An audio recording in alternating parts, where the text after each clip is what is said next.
credit to private sector go up. And you can see that before, in most of 2024, credit to private sector was negative. But from February 2025, we have seen a growth increase. So it means lending to private sector has gone up, the banks are responding, and with that lending, that should be able to now to be reflected in economic activities, and I will show you that later. Next slide.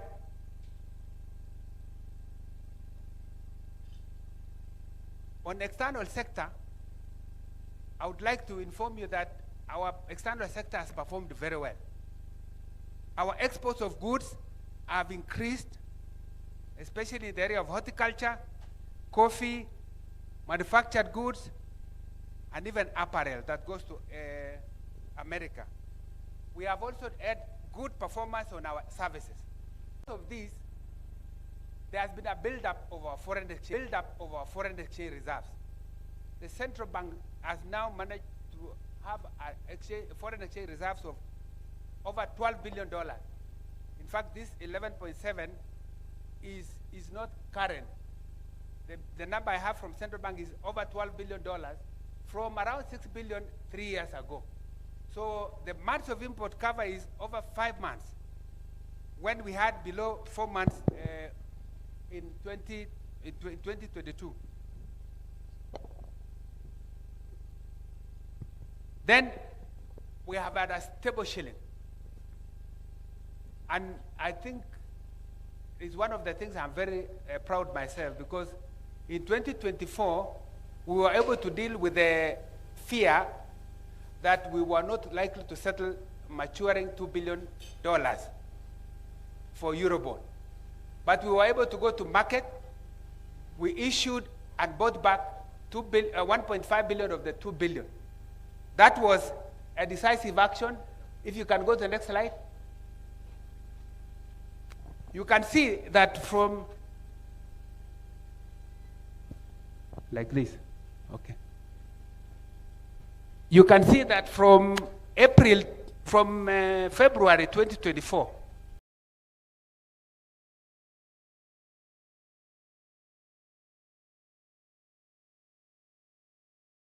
has stabilized at around 129. The shilling has stabilized, and this is at a time when initially, before that, we had a lot of challenges. In fact, most oil marketers had challenges even opening foreign exchange. If you wanted to import, you had to open up to 20 commercial banks to get foreign exchange. But now, because of the stable shilling, reserves have increased. In fact, this shilling would have been stronger if we were not accumulating foreign exchange reserves. So we have had a stable shilling. Next slide.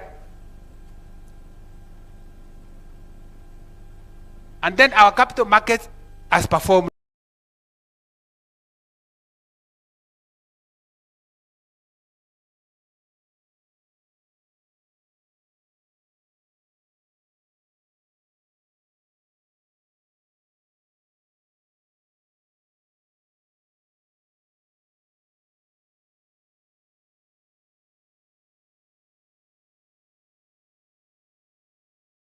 Very well. You can see that 50% profit.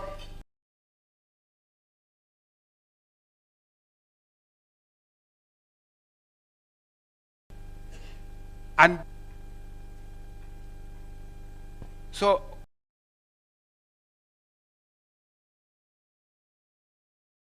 honorable members, I hope I can move by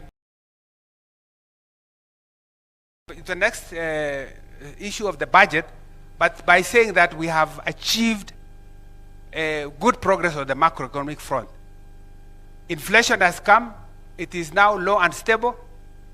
That inflation has been translated into low interest rates. The low interest rates have meant that now banks are able to lower the interest rates, and also the rates we pay when we borrow have come down. So we have saved also in terms of cost of borrowing. And then you can see that also the shilling has stabilized, and then our capital market is performing well. And this is why it's the right time also to go into the market when it comes to even divestiture, because we will optimize on the value. So I thought I should just tell you where we are on the budget. And I will give you how we have performed in the first half of year up to December last year. We have revenue underperformance of about 136 billion. 136 billion. And I will show you in the next slide. If you can go, I'll come back to the next slide. This is how we have performed. In July, we failed to collect about 17 billion. Then it went to 69, 90, 108, then 120, almost 130. But December did well.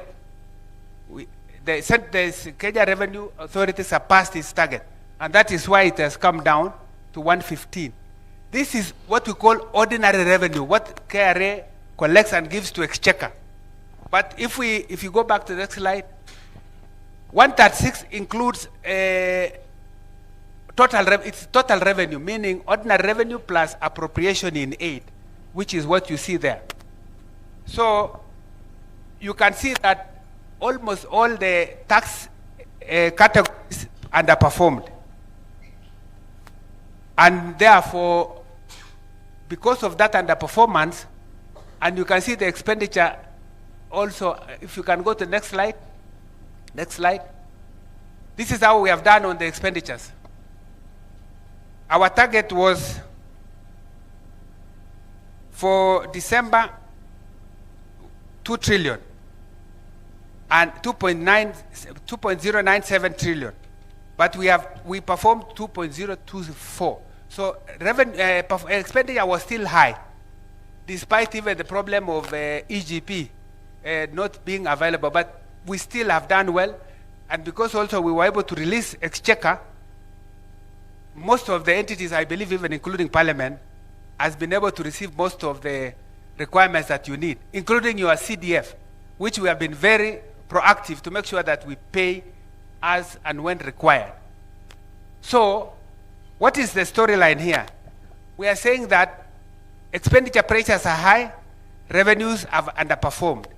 And this is why we have to readjust the budget, and therefore next week we are preparing to go to Cabinet, and we will be back to Parliament with a supplementary budget. We will submit together with the BPS so that you consider that adjustment. So this is how we have ended up with the performance in terms of deficit. The deficit financing has been around 517. That is billion.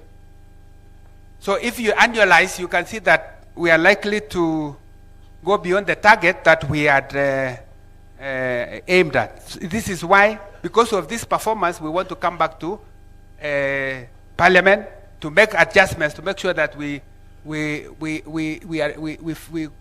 on with the fiscal consolidation exercise that we have been pursuing. Next slide. So I thought I should tell you that as we are implementing the budget, our challenge has been revenue shortfalls. We have also had challenges with the settlement of pending and newly negotiated CBS for public sector employees. We have also had an additional expenditure requests.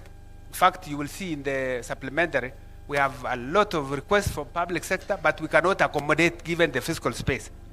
Then we now have emergency response, not just the floods that we had last time, now we have drought. And this drought is heavy, so we have had to readjust the budget to also make sure that we provide enough money for intervention. So far, I think we have intervened to the tune of about 9 billion to support the relevant ministries. Next slide. So this is a budget that is for 2026-27. And you can see we have targeted revenue, total revenues is about 3.5 trillion. And expenditure is about 4.65 trillion. We are targeting a 5.3% deficit, which is about 1.1 billion. This explains why, and I will come back to show you the accumulation of debt, because this deficit now means we are going to that 1.1 adding to the stock of debt, and that becomes a challenge. And this is why we are working on very hard to make sure we raise revenue and we manage expenditure. Next slide. If I can show you, this is what we expect to be available for ministries in 2026-27. We expect 2.8 trillion. But remember, the budget, the expenditure was 4.6. If someone can work out the figure, 4.6 minus 2.8, that's 1.8. Where has that gone? That money, 1.8, is going to be used to pay debt, interest payments for export, external, and domestic debt, together with what we call CFS items like pensions. So we remove 1.8 from 4.6. So we have this 2.8. How have we distributed? You can see that the education sector is now taking 27%. And this is the largest chunk in terms of a share of what we are bringing as budget. But you also know that the education sector is not fully funded. There are issues around capitation that is not fully accommodated, issues around scholarship and the rest. But this is the situation. Our energy and infrastructure and ICT takes around 595 billion. We think that if we set up the infrastructure fund and we are able to take off part of this 595 for what is commercially viable, then we could still create some fiscal space here while using the infrastructure fund, which I'll come back to later, to address some of this by scaling up private financing together with what we have in the fund so that we address this. These are innovative ways to deal with the tightening fiscal space. Public administration, you can see, is 12.3%. Governance, justice, law and order, it takes about 11.5%. The security sector has also grown very fast and is now about number 5 in terms of share of allocation. And I think the rest are there. We are trying to adopt zero-based budgeting as we come up with this budget. So this is likely to come before you in the BPS. I don't know if you can see. I think this presentation will be given to you. Next slide, please. So I want to make one point, because this is the point we are making so that Kenyans understand also why even we have to come up with innovative ways. We have a shrinking fiscal space. That's our message. And it is important that members of parliament who approve our budget understand this situation. If you look at the history, in 2013, tax as percent of GDP was 17.2, and then it went to 18.2 around 2014. Then from then on, it has declined as a percent of GDP. Now we are talking around 14.4. But I'll show you that we, out of our fiscal consolidation measures, we are trying to reverse this trend. So ordinary revenue as percent of GDP has been declining.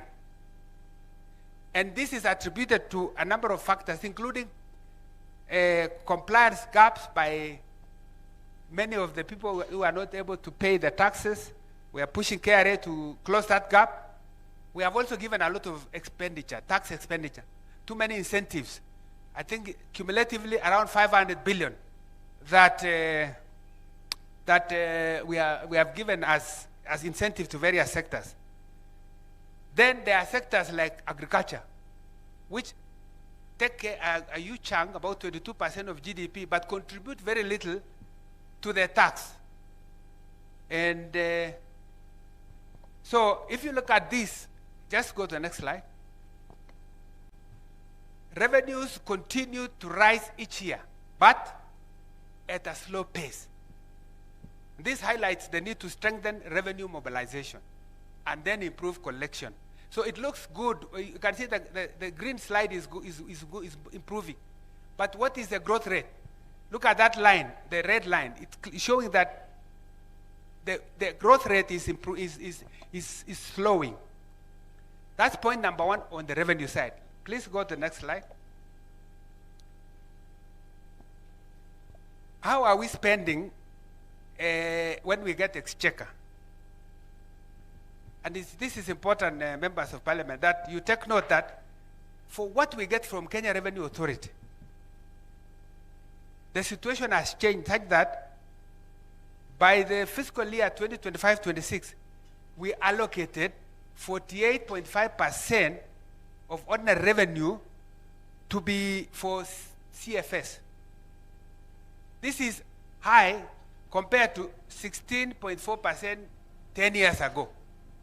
So if 10 years ago we were paying 16.4% ordinary revenue for CFS, now we are doing 48.5%. If we continue with this trend in the next 10 years, assuming we don't do anything, it means we will just be collecting to pay for debt.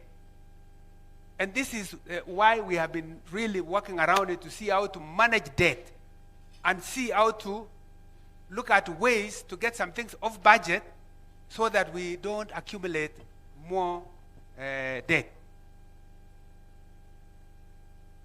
And then another point is that the share of development budget has shrunk.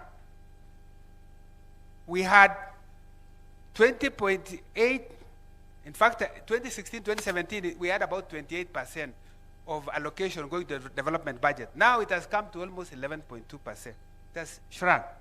This is what I mean by tight, shrinking fiscal space. And maybe we look at recurrent, and look at the recurrent spending. Who takes the lion's share of recurrent spending? You can see, I mean, for total spending, you can see that recurrent expenditure has grown. It's now almost 17.5% of GDP. Then development is quite low, as you can see. But total expenditures, we're talking about 23.5%. So you can see 23.5% of GDP expenditure side. On the revenue side, you're talking about 14. But now we are trying to close that. So expenditure has remained elevated in recent years, reflecting sustained government spending pressures despite efforts we are making on fiscal consolidation. Let's go to the next slide. We are looking at the medium-term outlook. Thank you very much for supporting us. And I want to say this on behalf of my colleagues at National Treasury. Parliament has been very useful. You have responded to a number of reforms. We bring bills, and you have done very well in passing them around. To the extent, even sometimes I think you had issues. The Gen Z moment came because we were bringing in this problem. We wanted to raise additional revenue. You can see the shrinking space. So we have a national tax policy, and we have a medium-term revenue strategy. Out of this policy and revenue strategy, we are focusing on simplifying and harmonizing tax laws. In fact, our desire is that if the situation can improve, we want to make sure that the tax rates are adjusted downwards. Like VAT should come from 16 to 15. Even income tax can be addressed. We are looking at all this because that's our desire. The challenge is when you adjust downwards and you don't get a corresponding expansion on the tax base. Yet on this other side of expenditure, everybody wants money for roads, for water. And I know you go to your constituencies, everybody is asking for resources here and there. So we must also discuss the revenue side. And so we are looking at deepening tax administration. In fact, yesterday we had a high-level meeting with KRA, trying to see how best KRA can do to collect more. And also scaling up non-tax revenues. But we have to be innovative to see that we also look at things that do not have to require that we rely on taxation, which is why we have, I'm coming back to the issue of infrastructure fund and others. So, honorable members, the next slide shows where we have come and where we want to go. On the right side is where we are aiming to go with the reforms that I've indicated: national tax policy, medium-term revenue strategy, and all the measures to drive, to increase the revenues. We want to reverse the declining trend. And this is our fiscal consolidation effort. If you can move the next slide. So how are we doing on the expenditure side? You may have seen, and this could be reflected in the budget, we try to rationalize and reduce what we call non-essential expenditures. But sometimes it's very difficult to convince someone that travel is not essential. Because sometimes yourselves you have to travel abroad. But it's a candidate for budget cut when it comes to travel or training. But training is important for our staff. We must continuously train. So it becomes very difficult sometimes to say, what is it that is non-essential in the budget? But we believe that there is still a lot of room in our budget that we can deal and actually make it efficient. So we need to create efficient expenditures by doing proper prioritization of ongoing projects. We should not start new projects before we complete existing. And this has been our desire, that we really clear backlogs. We have also tried to limit what we call year-in adjustments to the budget. But it has been very difficult. This is why we are coming back to you in even before end of the year. We would have loved you do one budget, we implement, we bring the next budget without coming to Parliament for supplementary. But the realities of the day require that we have to come. Because if the initial plan is not going the way you wanted, it requires that we come back to Parliament to seek your permission to make adjustments on the budget. We have also implemented reforms like e-procurement. You all know we have had challenges with e-procurement. But the desire of e-procurement was that we need to move everything on e-procurement. Best practice has shown that if we are all on e-procurement, potentially we can save between 10 to 20% of our expenditure through procurable items. And it is still our desire that despite the setback that we have had in implementing the e-procurement, we still want to push so that we derive the benefits. Procurable item on our budget is around maybe about 2.5 trillion. So if we can save 10% of 2.5 trillion, that's 250 billion. That's very good money. Then we are using now PPPs. Instead of coming back, any commercially viable project, we use PPP option.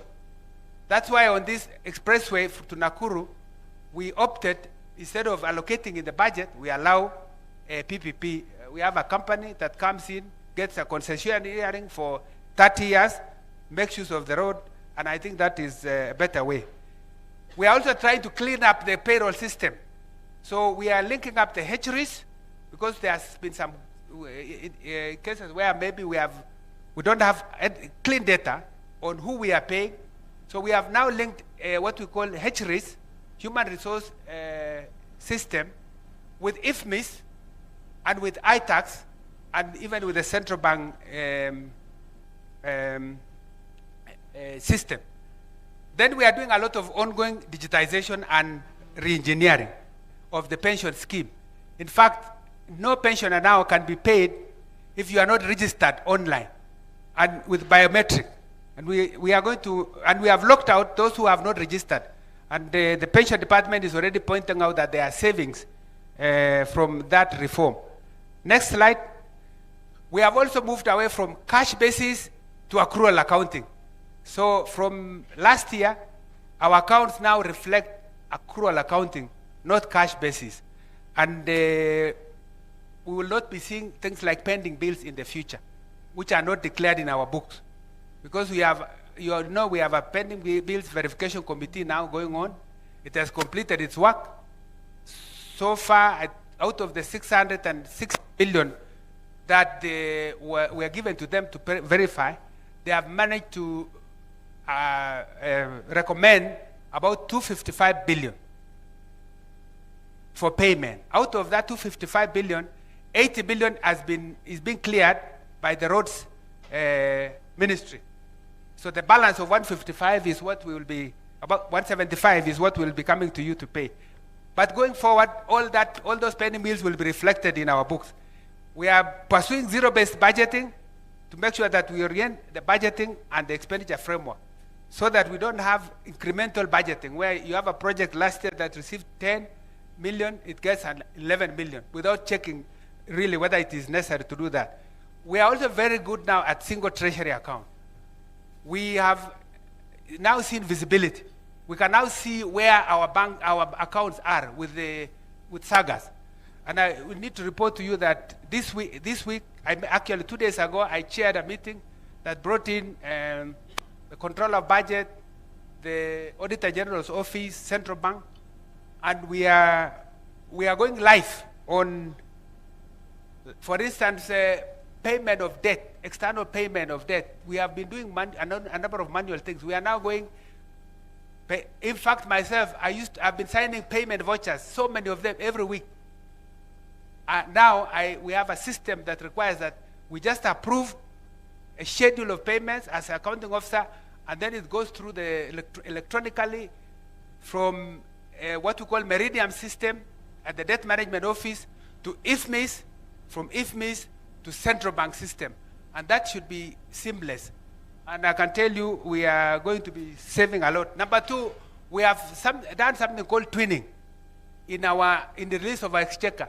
If you are seeking for exchequer as an accounting officer, you indicate what you require.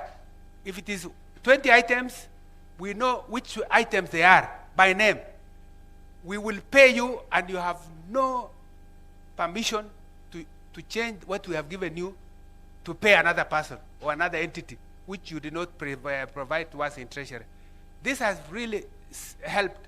We have seen a lot of efficiency in this, and we hope this can also go to counties. So you have to make your decision as accounting officer who you want to pay. Once it comes to Treasury, we release the money based on what you asked, and no one should change. So there's a lot of reforms that we are making, and even assets and inventory management. We have not been having, in fact, if you look at the Auditor General's report every year, and it comes to Parliament, members of PSC, one question that has been asked all the time is, you don't have a register, asset register, and year in, year out. Now we have said, this is a thing of the past. Everybody must have an asset register, and we have an inventory management module in IFMIS. And there's very good progress, and I expect that there will be less questions from the Auditor General. So, members, I want to summarize on this issue of expenditure and revenues by looking at this chart. We are looking at budget deficit. This is a graph of budget deficit. The green line and the red line. We are showing that there was a time that budget deficit had gone to 8.3% over the last 10 years. And we are saying we want to reverse it through fiscal consolidation by making sure that we aspire a situation where we can balance our budget over the medium term to avoid further accumulation of debt. Because if we can manage revenues and expenditures, then we don't need to take debt. There are countries, many countries that have managed to do that. They are doing a surplus where they raise enough revenue, more than what they require for spending, and they are able therefore to do many things, even lend to us. A lot of what we borrow are savings of other countries. That should be the aspiration of our country. And therefore, this is, you can see we have made a lot of effort in fiscal consolidation. I know many those who are following may not understand, but when I say budget deficit as percent of GDP declining, that means you are increasing, you are improving your revenues more than expenditure, so you are lessening the deficit. And therefore, you can see the trend has been good in the last 4 years, 6.2, then we went to 5.6, 5.3, but because of the challenges we had with the Gen Z moment last year, Mr. Speaker, sir, it was an issue because it affected our budgeting and everything, and you can see we missed the target. We went to 5.9. And now we are picking up again. You will see what is coming up. We want to go from 5.9 all the way to 2.9%. We cannot reach here if we cannot eliminate some things from our budget that can then reduce the spending. So, next slide. This is a story of public debt. And it's good to appreciate how our debt has been. Before 2014, and I want you to pay attention to that, our country was rated, we were rated a country of low risk of debt distress. And our current capacity of debt was high. And this is because, I would say maybe because we had not adopted a new constitution. Because with the adoption of a new constitution, you can see spending pressures. You have a bicameral parliament, a Senate, National Assembly, a judiciary, independent officers, and the rest. And many things which are in the constitution which are free education, free health, many rights. This have meant that we have spending pressures that have gone beyond our capacity to finance. So 2018, 4 years later, we were rated a country of moderate risk of debt distress. Remember, it was low risk. 2018, it is moderate. By 2020, we were rated a country of high risk of debt default. So, if you continue beyond this level, it means you are likely to default. And by the way, Kenya was among 6 countries that were candidates for debt default. I'm happy to report that because of the actions we have taken, Kenya survived. All the other 5 have actually had to do debt restructuring. And we have managed to do this because of a number of actions that we have taken. So you can see that in the last 2-3 years, we have tried to stabilize so budget as percent of GDP has declined. It had reached around 68. Now it's around 64%. So I was building the basis for why we require to do reforms as I finish, because I think my time could be up. Honorable members, we have to do certain things. One of them is that we have to look at our reforms. So let's go to the next slide. Yes. We did an assessment as National Treasury on what we call, we wanted to determine the viability of our state corporations. And we identified critical gaps and a number of vulnerabilities. So we said, how do we deal with this? We went to Cabinet last year, January, to get approval to undertake reforms of our state corporations to enhance governance and accountability.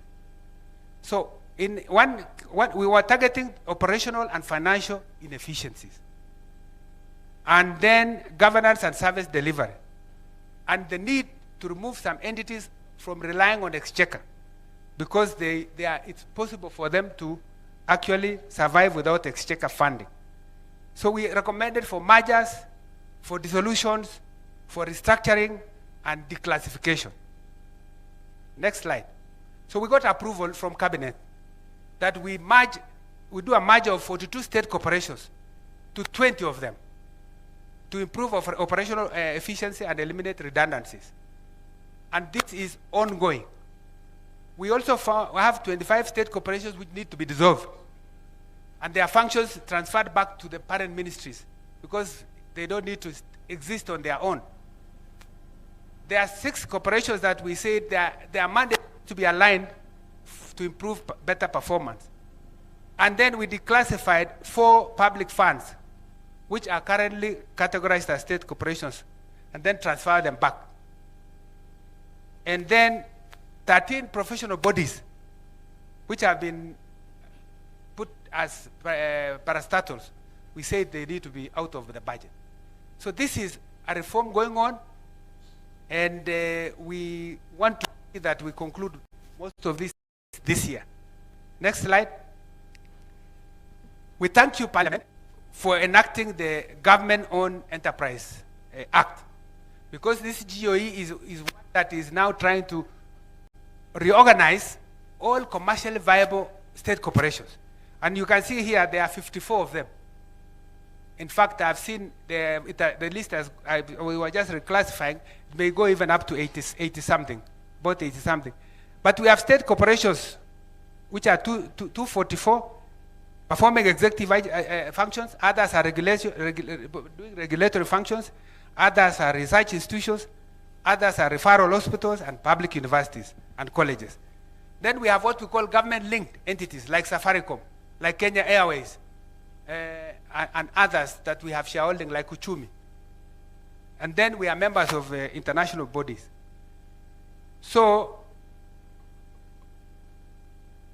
out of that, you'll see with Kenya Power, for instance, what we did was we asked that we conform to SOE, and there was an election of new directors, where the board has independent directors, not government being too present in the board. And even the chairman going forward will be appointed. So I think the CS is in the process of issuing a circular to implement the GOE Act. And this is also going to make a lot of changes. And then privatization. We have also undertaken privatization. We came in here to bring you the Privatization Act, which you have approved. And now the Commission, the Privatization Authority, is actually working on a plan, privatization plan, for the next few years, including now ongoing Kenya Pipeline. And I really don't want to indicate the benefits of privatization. I think most of you would know. Let me go to the next slide. Which is now the Infrastructure Fund and the Sovereign Wealth Fund. If some of you read the Kwanza Manifesto, that manifesto says that there shall be an infrastructure bank. In fact, it says an infrastructure fund will be established with initial capitalization from privatization proceeds, with a view to progressively reducing the financing of commercially viable infrastructure projects from the budget. So the key role of the fund is to mobilize long-term financing for major projects. So in the water, roads, energy, all of them that are commercially viable are candidates for being supported through the fund rather than the budget. And then we can create a fiscal space to support probably more on the education sector and others. Next slide. So we got approval from Cabinet for National Infrastructure Fund, and we are also have said also we need to create a sovereign wealth fund. This sovereign wealth fund is important, and I'll come back to it on what it's going to be doing. But the fund has been established as a limited liability company. But we are now going through public participation in Parliament, because we brought it before you, and I know the chair of the Finance Committee and others have been through this. We know that Parliament will also give its input into this process, and to make sure that we have an institution that works. So through domestic resource mobilization, we want to monetize mature public assets to raise funding. We also want to democratize the ownership of our assets by allowing more Kenyans to own through the capital markets, and then deploy national savings appropriately. So let's go to the next slide. So we expect the fund to do the following. First, project financing. This fund will be dedicated to be a staple pool of fiscal resources that will support long-term financing of projects. Now every ministry is going through, we are going through pipeline of projects. Ministry of Roads, Water, Energy. Then we go through a process to determine what is it that is, which ones are candidates for support by the fund. We all want to do a fund to attract private capital, whether local or international. In fact, by a factor of 10. So if we raise $1 billion, we can make it $10 billion. And that is not debt. We have just created a saving, got others, and then attracted them into commercially viable projects. These are proven all over the world, and there are many examples. We want to, out of this, reduce fiscal pressure, because commercially viable entities that are still dependent on the budget can be removed to be supported by this fund. Then we can also focus on investments in critical revenue-generating sectors such as transport, rail, road, and energy, for instance, and dams and others. This will also enhance our capital markets, and there is a lot of vibrancy. By the way, I think I showed you the chart. Our capital market is doing very well, and you may have had the submissions from the stakeholders in the capital market that they are very happy with this process of bringing more opportunities into the capital markets. And then we are de-risking projects, because why carry out projects which are commercially viable through the, why don't you allow this to be done by private sector? And then we are saying all proceeds will be ring-fenced. It's not our intention, except if necessary, to use the money to support the budget, because you can see how that will work. We just spend, in 1 year it's gone, because the gap is so much. We would rather ring-fence these funds, perhaps maybe a small component, if it's necessary, to handle very critical areas of support, which will still come to you anyway, but it's our intention to really ring-fence this money. Next slide.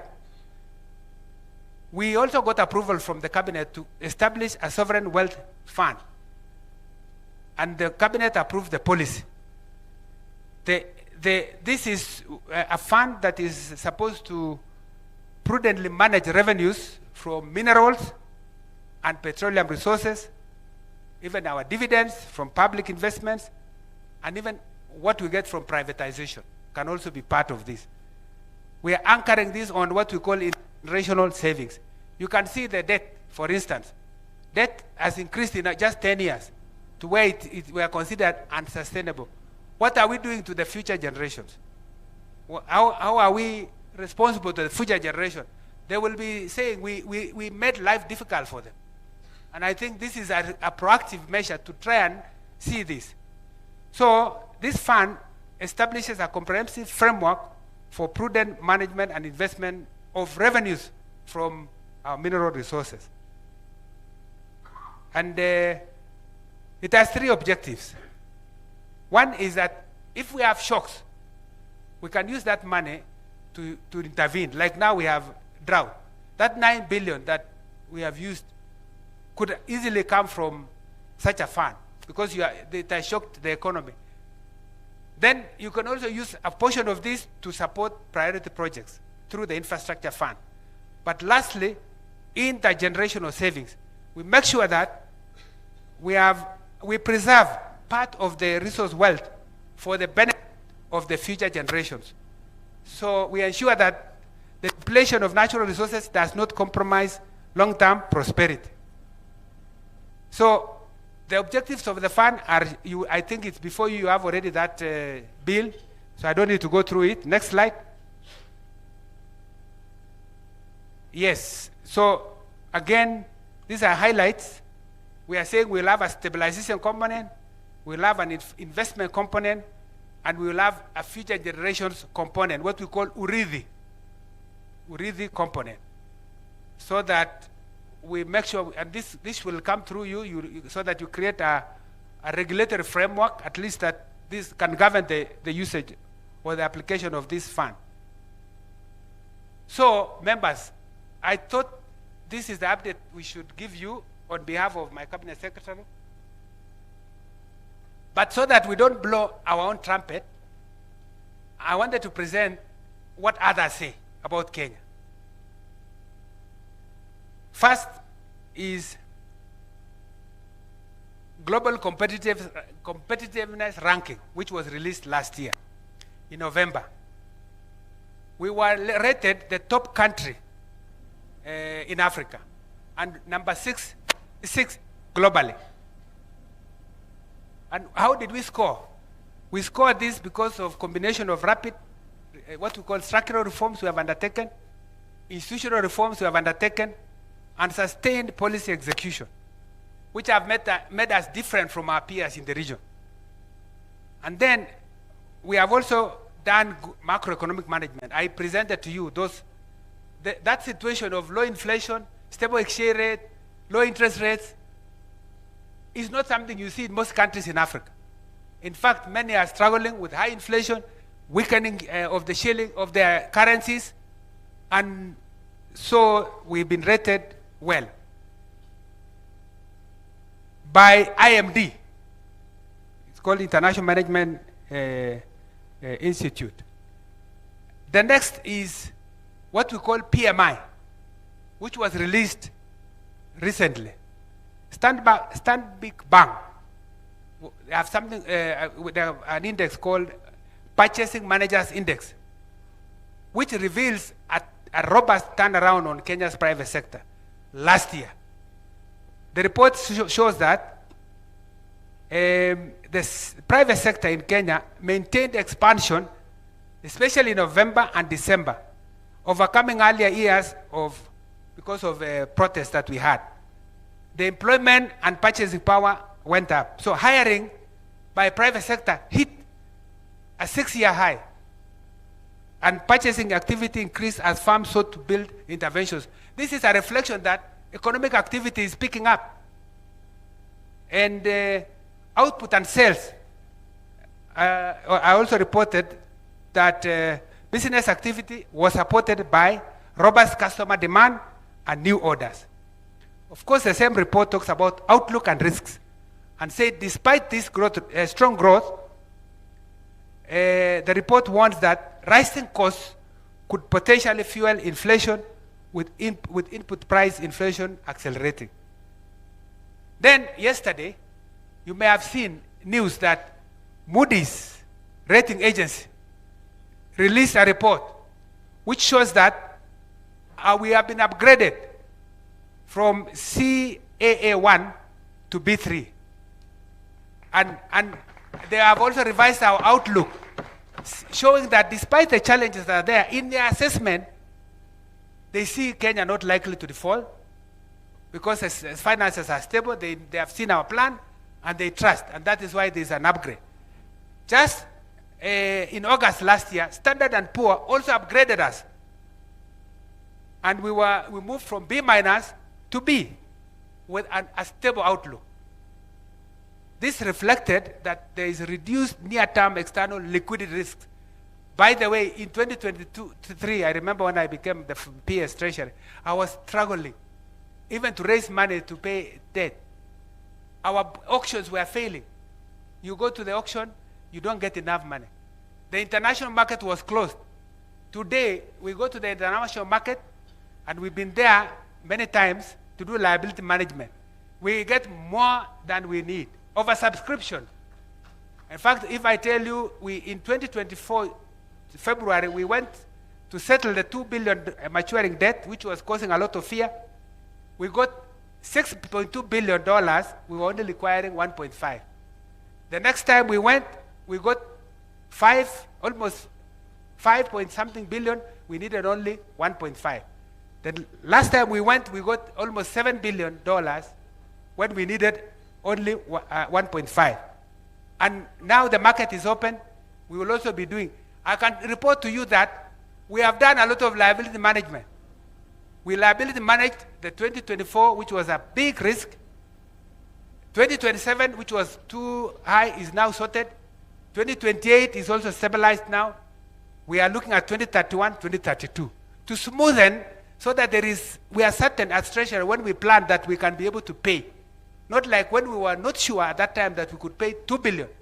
And this is why we don't want to be in a situation where we also borrow at one go, one bullet, that you require to pay so much money in one go.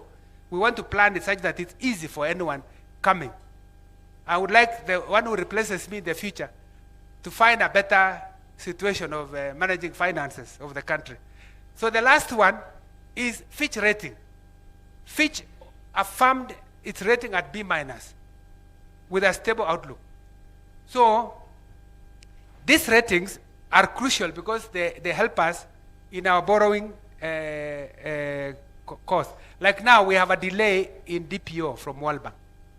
And I want to thank you, Parliament, because you have supported us also on a number of reforms.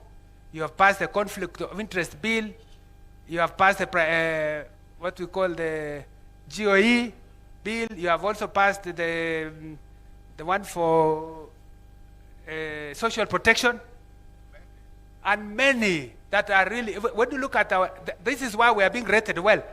It's because of the work you have done as Parliament to pass the reforms. I still urge you to support us on the regulations that are before you so that we finish and we are able to access cheaper financing also. And then IMF is also on, and we have been able to get a lot of support. And our bilateral partners, we are doing well. I think all is well, and Honorable Speaker, I want to conclude by saying that we face a very difficult task of balancing, where we need to boost our revenues to protect critical spending in priority areas like education, like security, and meeting the heavy debt services that I have indicated, which now take almost 48%. So, because I will take up questions, Honorable Speaker, maybe I just end here and thank members for listening. I hope I have not loaded you with too much economics. I left a lot that I wanted to bring, but I just thought maybe if we have regular meetings, we could, I could have probably organized myself better than this, because it was not my plan. The way CS would present is different from how I present. Him is a politician. And by the way, I am proud of my CS. I think he has done very well, and he's able to communicate better than myself. Thank you very much. Another round of applause for Dr. Chris Kipto. And PS, you have done pretty well. I can assure you we have seen non-preparedness. But this is much better. Honorable members, as had been discussed and directed by the Speaker, we will now take the presentation of Honorable Kimani Kuria. Then after that, we will do a combined plenary. So for now, a round of applause for Honorable Kimani Kuria, the Chairperson, Departmental Committee on Finance and National Planning, and also, Mr. Speaker, the one person who actually broke the jinx of Molo constituency for re-election after a series of decades of one terms. Another round of applause for Honorable Kimani. Thank you very much, Madam Speaker, and my colleague, the Right Honorable Speaker, our CS, our Leader of Majority Party, our Clerk of National Assembly and Leadership, and fellow members, good morning. I want to take this opportunity to welcome you again to Nakuru County. This is the beginning of Nakuru County, led by our very own experienced member for Naivasha, the Honorable Jane Kihara. From there you go to Gilgil, led by the great lady, the Honorable Martha Wangari. Na sisi tunafunga kule mwisho, Molo, then Kuresoi North, then Kuresoi South, then Kuresoi North. So allow me to take you through my presentation, and I hope my, yes.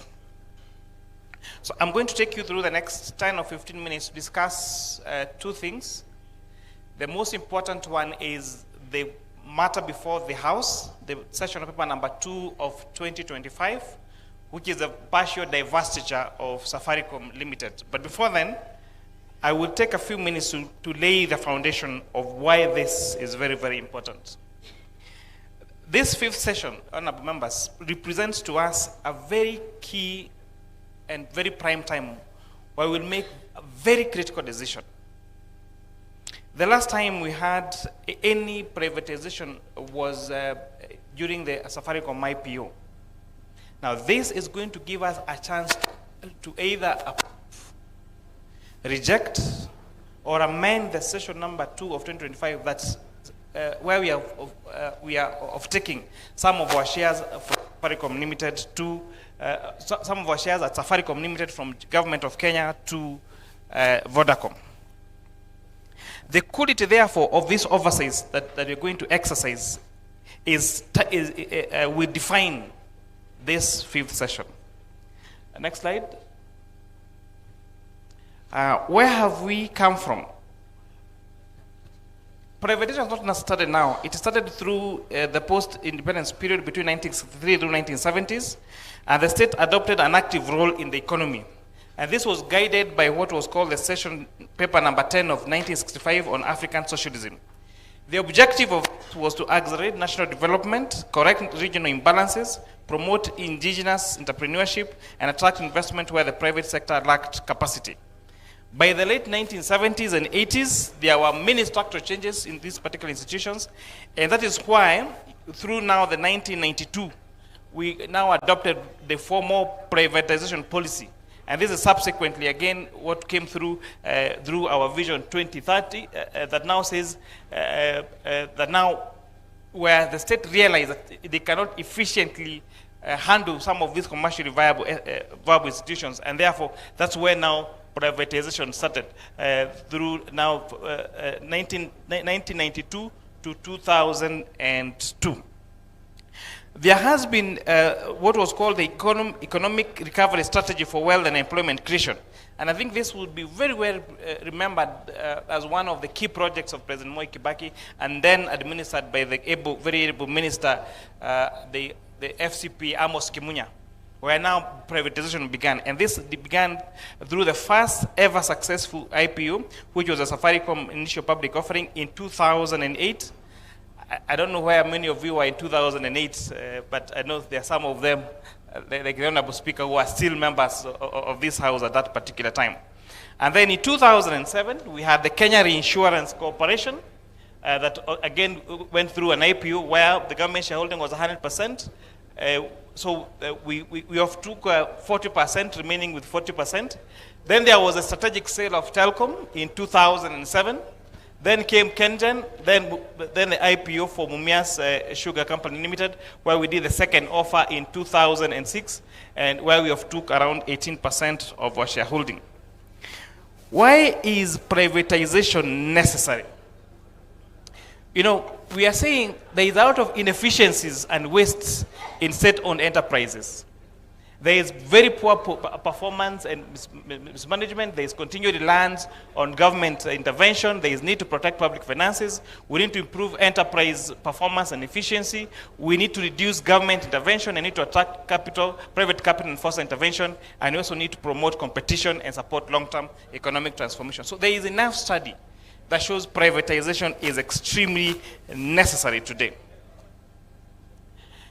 I want you to take your time to go through this slide, and PS really explain this, but I want you to explain it in slightly a different way.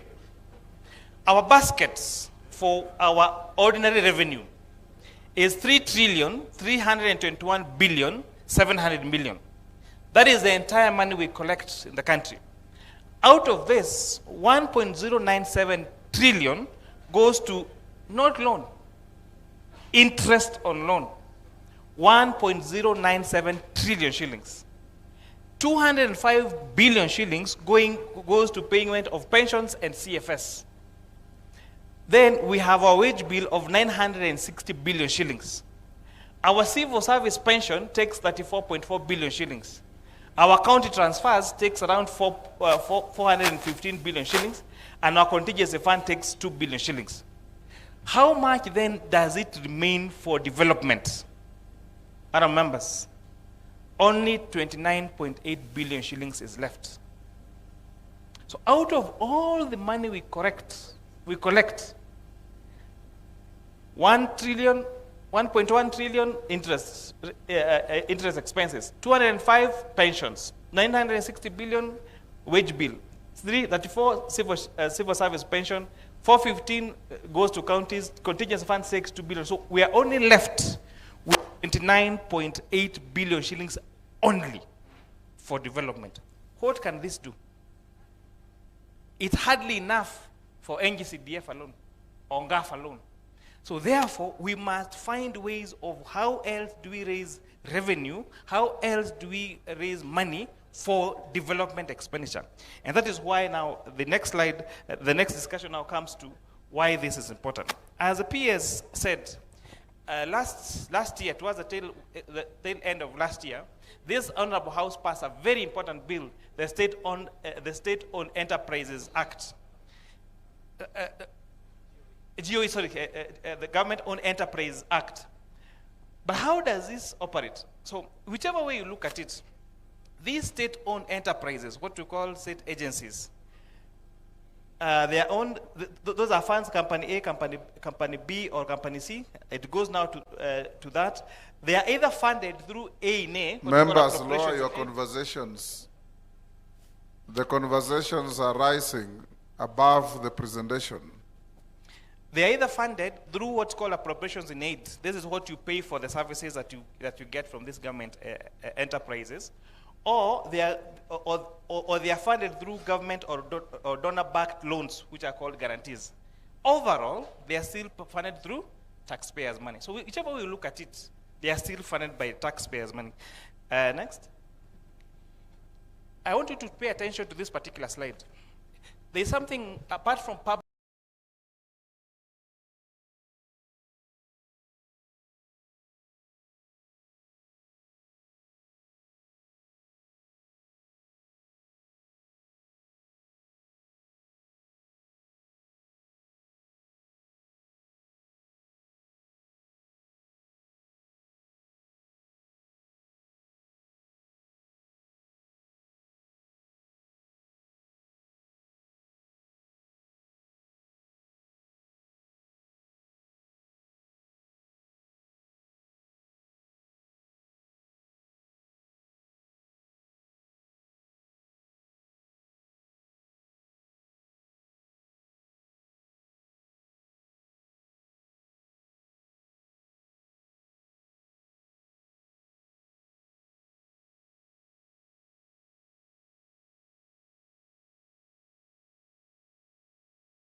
And I just told you 9.6 billion on Kenya Ways, and that money from Kenya Ports Authority. Next.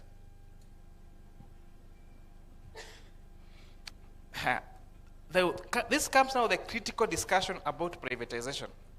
And here we disagree with National Treasury on many things, this being one of them. In 2023, the cabinet approved 11 SOEs to be privatized. Then there were targeted 18 other SOEs that were targeted for sale. By February 2024, Cabinet approved the sale of 7 more SOEs. Now, here is a challenge. You are telling a whole institution that they're going to be privatized, and you told them they will be privatized in 2023. 3 years later, you have not made a decision. And of course, there are some of the intricacies around there, for example, the court case that was there in court.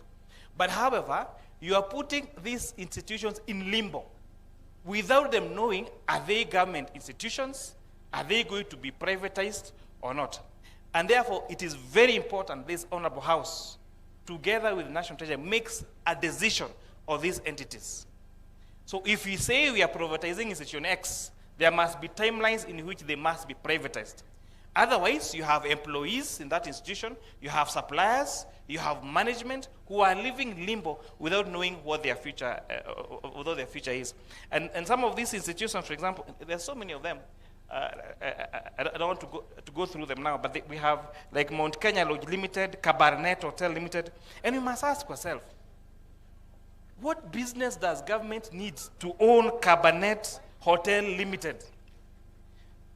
Why do we need to own Mombasa Beach Hotel? What business does government of Kenya need to own Ngulia Safari Lodge? What business does Kenya need to own Sunset Hotel in Kisumu? It does not make any sense. And doesn't even make sense that we say that we are going to offset these institutions 4 years ago, and 4 years later, they are still government-owned enterprises. They are still leaking money, getting money from Exchequer to just operationalize them or to operate them. This honorable house, led by my committee and the Committee of Privatization, passed a very useful legislation, the Privatization Act of 2005, which was enacted in October. This replaced, and this is very important, you know, I've seen most of the discussions around the media, for example, citing the Privatization Act of 2023. So the enactment of Privatization Act of 2025 repealed the Privatization Act of 2023, and therefore the act that is being operational now for privatization is the Privatization Act of 2025. And this particular act now has several changes that we made. For example, establishing the Privatization Authority under National Treasury. It directs that all proceeds must go to development. It introduces transparent participatory process with budget parliamentary oversight, and reduces steps and eliminates formalities to step up privatization. Next. In the current act, it is specifically clear that for any privatization program to happen, there must be absolute authority and express authorization of National Assembly. And this has to be taken into consideration. Again, the Privatization Act of 2023 had said, interestingly, that if Parliament did not approve a privatization program within 90 days, it would have been deemed to have passed. Again, now, we are saying that we can either agree or reject such particular proposals. Most importantly, we also change the board composition of both these enterprises. Next. We have now the role of National Assembly in this.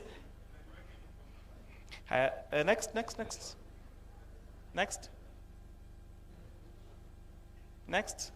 I want to take you through now why we are here today, and I know this is where most people are have been waiting for. The Safaricom partial divestiture. I've had discussions of people saying that government of Kenya is selling Safaricom. There cannot be any more lie or any more mis and disinformation like that. Kenya does not own Safaricom.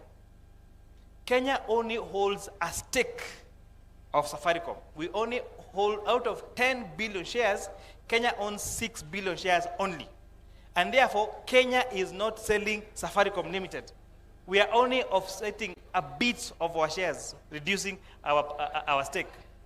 In December 2025, the leader of Majority Party tabled the session member number 2 of 2025 for partial divestiture. The buyer is Vodacom Group. They want to acquire a stake of 15% out of that 5% shareholding, and I think that also needs to go on record. Government of Kenya now, we're getting to the value. Government of Kenya owns 35% of the shares at Safaricom. So what we are doing, or what the proposal is to sell the 15% shareholding to reduce our shareholding from 35% to 20% to Vodacom Limited. The shares being sold at 6,9,814,200 shillings at Kenya shillings 34 shillings per share. The transaction value for that sale is 204 billion shillings. And upfront, and I explain this later in other slides, we're receiving 40.2 billion shillings in terms of future dividends. So the total value of this particular transaction would be 244 billion 500 million shillings. That shows, those two pie charts shows what is going to be the change of this in terms of share ownership. As we speak, Kenyans own 25%. Government of Kenya owns 35%. Vodacom owns 40%. If this honorable house approves this particular partial divestiture, the shareholding will change now to the next pie chart there, where Kenyans will still own 25%, Government of Kenya will own 20%, and Vodacom will own 55%. So we are not offsetting our whole stake. We're just offsetting only 15% of our shares at Safaricom Limited. What does this mean? And again, I'm going to go to the next slide about, someone asked about the price. When you talk about shares of a listed company, share prices are determined by several methods, and I explain that in the next few slides. But one of the most powerful tools of valuation of shares is the market. And that is what the market shows us. When Safaricom IPO was done in 2008, the share price was given at 5 shillings per share. What happened immediately after was a dip from 5 shillings per share to 3.6 shillings per share. And you can see how that price has moved up to where that is data as at yesterday, close of business yesterday. We closed yesterday as Safaricom shares trading at 29.55 shillings. This means that all the players in the market, all the investors, everyone is asking, what is the value of this share? And now those factors of demand and supply determine what the share price is. And as at yesterday, the share price of Safaricom Limited was traded as 29.55 shillings. The highest we've ever had has been 36.25 shillings. I have heard people saying that Safaricom shares were trading at 50 shillings. Then I'm wondering which world they live in. This shows analysis from 2008. This has been the share prices of Safaricom. From when we had the IPO at 5 shillings, the highest, the lowest we had was 2.95 shillings around 2011. The highest we've had is at 6.25 shillings. And as yesterday, the price per share was 29.55 shillings. And these are facts. The problem with facts, they get to be stubborn. Very stubborn. And never lie. Next. Let's go to the critical question about, and I want you to pay, honorable members, please give me attention on this. How do you value shares apart from doing it through the market? There are 4 economic models that are used in valuation of shares globally. The first method was developed by someone called Myron J. Gordon and Eli Shapiro. But Martha Wangari, Gordon is not just the Gordon, you know. There is Gordon, a very serious economist. They developed a model called the Gordon growth model, what's called the constant growth model. And this says, why would you want to buy shares? You want to buy shares so that you can earn dividends. So you use now that dividend to calculate then what is the value of that share. The second method is what we use free cash flow to equity. When the company operates and removes all the operational money, how much is left in that company for profitability? That's called free cash flow to equity model. It was developed by someone called, another called Copeland, Kohler, and Murin. Then you have residual income model. And you have lastly the price earnings multiple model that was developed by Graham and Dodd. Let me now take you through each of these models. So next slide. So when you're calculating the share price, the market price.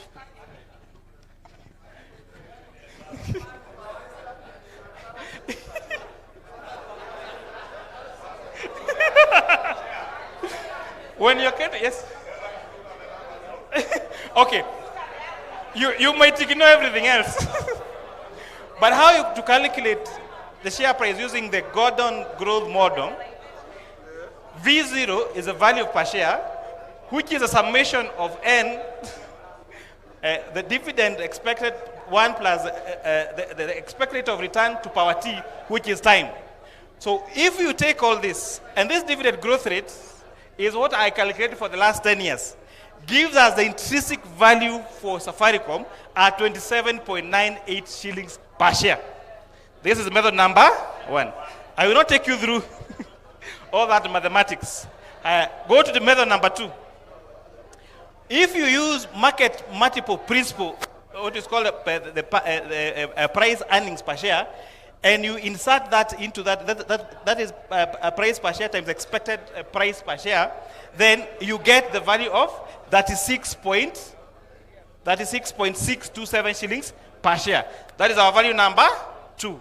We had 4 methods. So let's go to the third method. The third method, we use free cash flow to equity model. And again, I have explained the maths there. Let me not take you through the maths. If you insert all the figures, again there, it gives us the value per share for Safaricom at 25.28 shillings per share.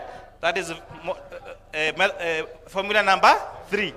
Lastly, formula number 4, what we call residual income model. And again, this we take the return on equity, then we divide the required rate of return. No, we minus the required rate of return, and we multiply by the book value. Yeah. So once you use again this price, this particular formula, and it's substituted there, you get the value per share at 24.55 shillings per share. Next. So those are the 4 models. So the 4 models, if you go quickly back, gave us the first value. Give us the first value at 27.98. The second value is 36.62. And the third value is 25.28 shillings. And the fourth value is 24.55. These are economically, globally valued tools of valuation per share. So the highest is that the one that you've seen at 36. Again, 36.62 is the highest value using the market multiples comparison, that is price by PE, and then the lowest is 24.55 shillings per share. Those are globally accepted models of valuation of shares. So if anyone else tells you that the market share of Safaricom is at 80 shillings, or at 90, or whatever price it is, ask them which valuation model they are using. And if they can prove to us which method they use, then you can say that this share has been either undervalued or overvalued, or whatever value they are going to create. Secondly, when I talk about this value per share, I was speaking to someone over the weekend and saying me, if it is true that the market value of Safaricom is say 50 shillings per share, and yesterday it was traded at 29.55 shillings per share, then there are more than 10 billion shares owned by private citizens in the market, which are trading freely at the Nairobi Securities Exchange. So if you placed an order tomorrow and you say, I want to buy 10 billion shares at 50 shillings, you will get all those shares, because those people will be willing to offload those shares to you. And anybody from Kenya, from anywhere across the globe, can willingly trade in our shares at Nairobi Securities Exchange. And that, again, is a stubborn fact. Next. What are some of the comparison valuation mechanisms that have been used? Standard Investment Bank, an independent bank, in May 2005, did valuation using discounted cash flows based on 5-year estimates for the GSA business and a mix of EV and EBITDA, that is earnings before interest and tax, and market capitalization to revenue for the financial services, and they valued that shares at that 6.38. Feeder Investment Bank, again in May 2005, valued those shares at 24.8 shillings. NCBA Bank valued Safaricom shares at 27.63. And Kipra valued them at 27, using the value added, when using market share price in January, and 36 using market price share in March 2021. This is before the decree. This is before the investment in Ethiopia. Again, these are valuations from independent institutions using their own models. Next. So we're saying, what are some of the key assumptions that have been made on this Safaricom thing? That we're saying that there will not be any major operation of financial shocks, The dividend policy will remain unchanged. There's going to be modest nominal growth. There will be proportional dividend distribution. That Kenya shareholding would be reduced to 20%. No extra dividends. Stable macroeconomic and regulatory framework, and figures presented in nominal shillings without discounting. Lastly, there is another concept again. So what Vodacom again is offering government of Kenya, if we take these shares from you, you are assured of receiving dividends every year. And you will receive dividends, say, for the next 6 years. So in lieu of the dividends that you're supposed to receive, they are saying, we will pay you that money in advance, upfront. What does that mean? Go to the next. So it means that if you take all the money that we're supposed to receive in the next six years, assuming the same dividend payout ratio, we would have received 66 billion shillings in the next 6 years. Next. But how much are we receiving now? And I want to take this time to address that question. So we would have received 66 billion shillings in the next 6 years. How much are we receiving now in lieu of that dividend? 40 billion shillings. That is the offer on the table. What does that mean? Are we taking a loss? Are we taking a profit? For that, you need to ask yourself, if you were to take a loan of 40 billion shillings now, because we're not receiving that 40 billion shillings now, we receive it in the next 6 years, what will be the present value of that money now? And to take the present value, you use 1 plus expected rate of return, then you multiply the number of years. No, the 55 divided by 1 plus R is the growth rate multiplied by 2 power 6, that is the number of years. It would mean that the value of that money that you're supposed to receive in future now is 29.3 billion shillings. That is the difference between present value and future value. 40 billion shillings in 6 years is worth 29 billion shillings now, because of what we call discounting for present value and future value. To put in other ways, we're saying, if you received cash today, you will receive 40 billion. In 6 years, that dividend would have received 55 billion shillings. With a funding cost of around 5.6% per annum, and if you take the market sovereign yield at 11.3 million shillings, it means the present value of that 55 is 29. So actually, we are taking a gain by receiving that money now and not in future, using this simple calculation. Next. Next.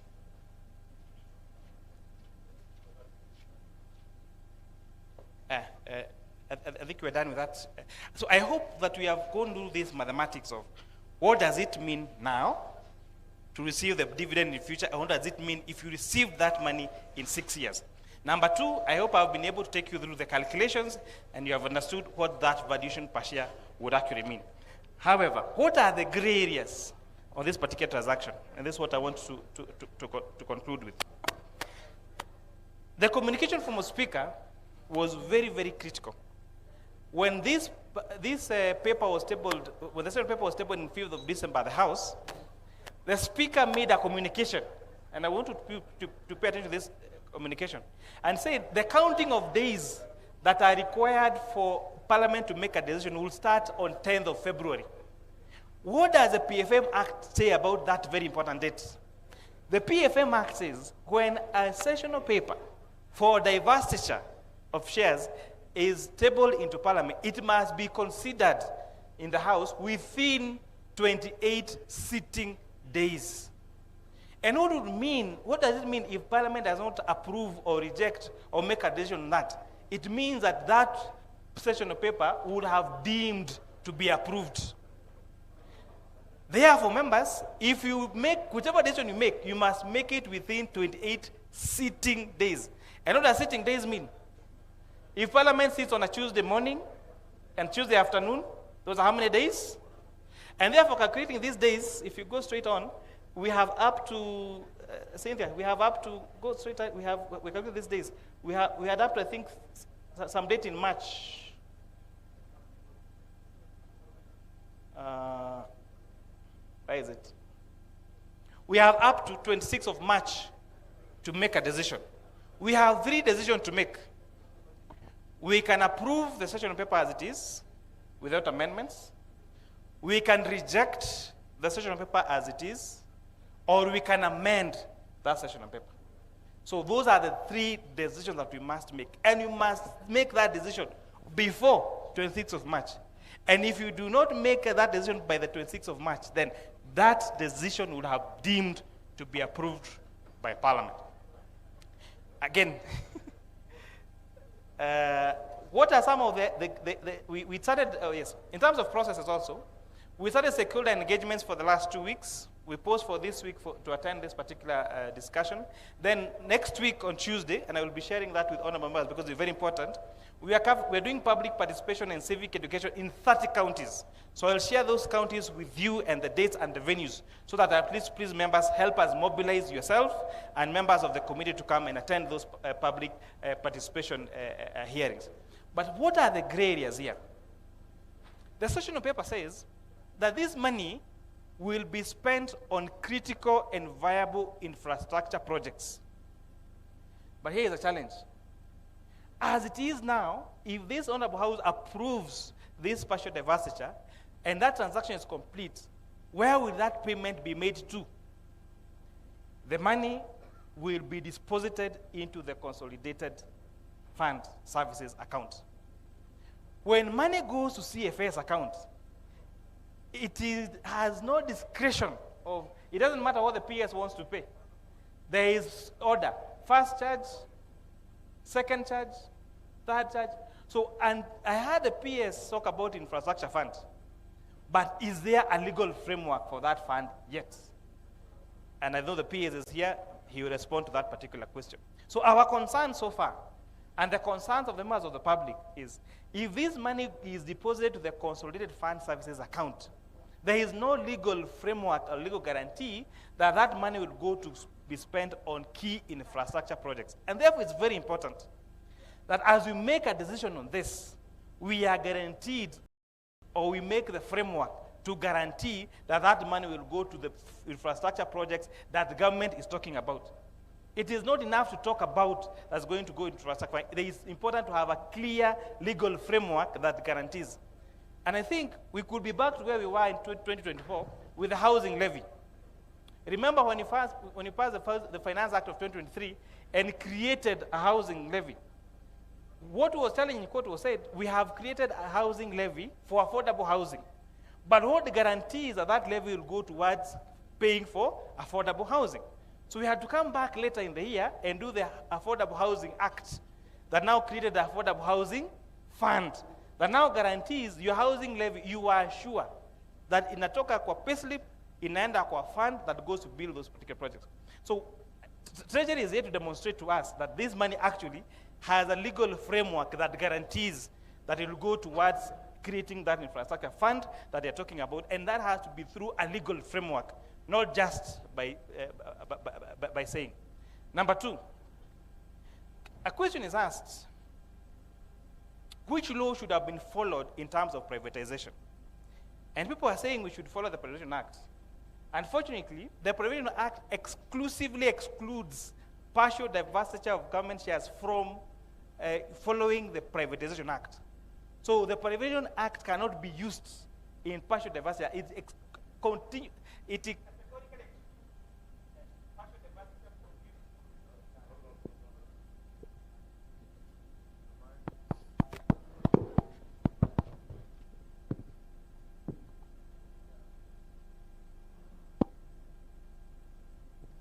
However, the exclusion of following the Privatization Act in terms of privatization does not exclude this particular transaction from other laws.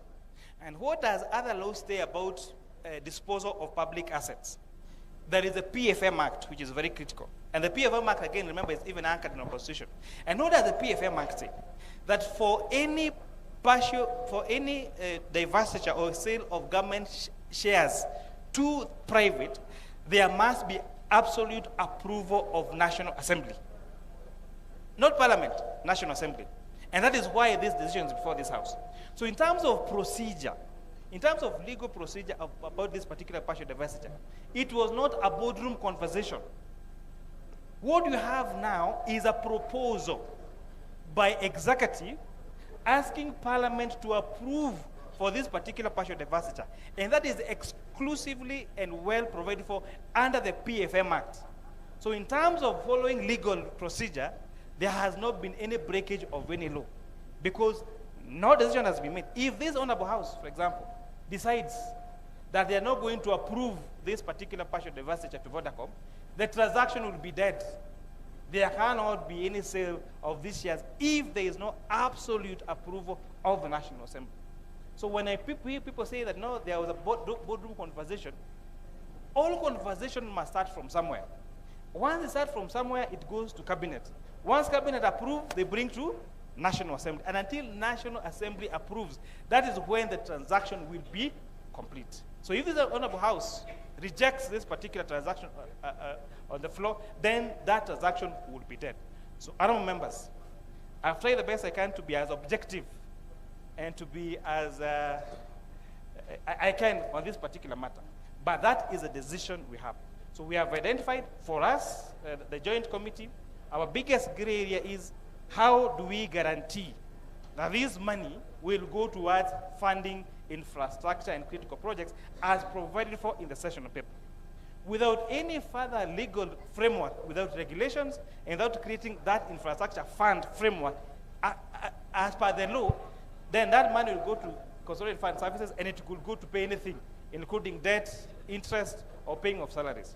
But in terms of procedure, we are so far satisfied that the procedure was followed, the valuation has been given, and now the decision lies solely in the, to this House. I don't know whether we have that for the counties, for the... Yes, so this is where we are going to be in the next 2 weeks. We are doing public participation in 30 counties. So we are starting on next week on Tuesday at KSC Nairobi at 10 a.m. Then you go to Mandera, Machakos, Nyandarua, Nakuru, Wajia, Kitui, Nyeri, Kericho, Kirinyaga, Baringo, Kisumu, Embu, Murang'a, Kakamega, West Pokot, Tharaka Nithi, Kiambu, Vihiga, Uasin Gishu, Nandi, Meru, Kisii, Taita Taveta, Kajiado, Samburu, Homa Bay, Mombasa, Kilifi, and Kwale. So please check, I will circulate this in our forum. Please check when you are coming to your county, where we are going for the venue, and please mobilize your people to come and give their views, because their views are very important. Our constitution says there cannot be such a decision that can be made without public participation. I thank you, honorable members.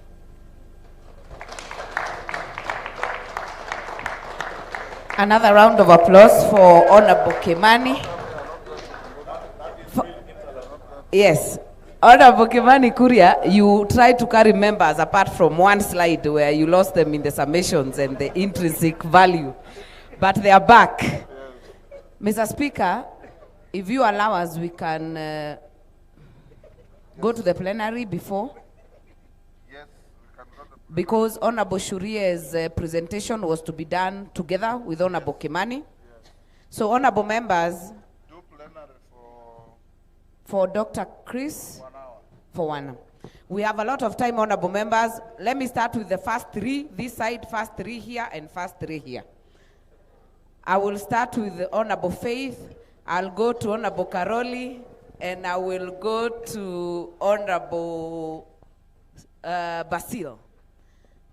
On this end, I will start with Honorable Bishop Kosgei, Honorable Sunkuli, and Honorable Kamene. On this end, Honorable Amudende, Honorable Shinali, and Honorable Salasia, in that order. Get the microphones. We will do another round. Be patient. We'll do another round. We start with Honorable Faith. Honorable members, let us keep the conversations as low as possible so that we hear the questions. Thank you very much. And thank you for those two presentations from our PS and our very own KK. Mine goes to Bwana PS Chris Kipto about pending bills. I know you mentioned, but you didn't conclude on this issue. The status of pending bills is a great concern to Kenyans. Verified bills remain unpaid to date for many years. Please tell Kenyans when you intend to pay the verified ones, because they've been pending for even more than 5 years. Businesses are suffering. Businesses are cash trapped. Please save Kenyans from this very difficult situation and assure them when you are going to pay pending bills. Thank you very much. Next is Honorable Karoli. Thank you very much, Honorable Speaker. Let me begin by inquiring from both the Chair and the PS whether the constitutional principles under Article 10 and Article 232 on management of public resources were complied with. In particular, whether there's an independent market survey study selecting which method of divestiture would yield the best returns for the public. Because here we have a block sale to an existing shareholder, but that is not the only divestiture method. We could have offered that to competition, we could have gone to further public flotation. The first thing that we would like to see as a House is an independent market survey report telling us this is the best pathway to divest shares of government. Secondly, Article 206 and the Constitution are very clear that resources received from divestiture or these other revenue streams must go into a fund. If it is an infrastructure fund, as you have said, it must be established by an act of parliament.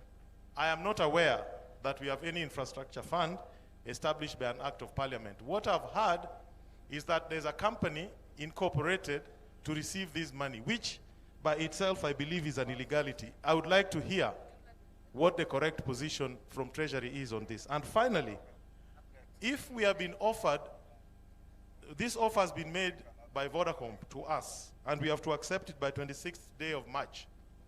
I am aware there'll be dividends of about 7 to 9 billion paid out this Honorable year. members, we avoid speeches and long questions. After that particular date, who will receive the dividends that pertain to the 15% stake that the government is divesting?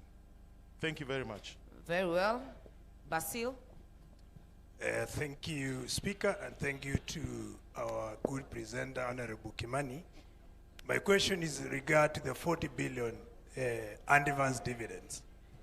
If you look at the way you arrive at the 40 billion, I want to get clarity from Honorable Kimani how he arrived at the 40 billion advance dividend while taking into consideration the market forces which determine the performance of a company. So I think that is my question. Again, in terms of the method that he has outlined, the methods are not exhaustive because we have several methods of valuing shares. So I think he needs to, that's a comment to him because he only talked of 4, but those 4 are picked from the several outlined methods to calculate the value of shares. Thank you. Thank you. To our presenters, kindly note the areas. If you need to delegate, note the areas also. Bishop. Thank you, Sessional Chair. Thank you, PS, for the insightful presentation. We are more learned after this. I have only one question. When I saw in the ranking of nations that are ahead of us in terms of their capacity in their economy, majority of them got a lot in connection with their natural resource revenue, more than us. And even the big economies in the world, including China, Russia, and also USA and other countries, their economies looks like they are being boosted by the same natural resource revenue. In your budget and in your proposals, there is no clear indication that you would like this country to focus on our natural resources so that it can pack up our economy. What are you planning or envisioning as a Ministry of the National Treasury on that? Because we have potentials in this country. Mr. Speaker, you can see we have potentials of gold, we have oil, we have several others. And can't we, at one point, focus in exploiting that? Thank you. Thank you. Honorable Sunkuli. Madam Chair, Mr. Speaker, I just have two concerns. One, to ask the PS about the equalization fund. Now, what happens with the equalization fund? Is the money there ring-fenced? Is it kept separately? And does it flow from one financial year to the other, or it ends as soon as the financial year ends?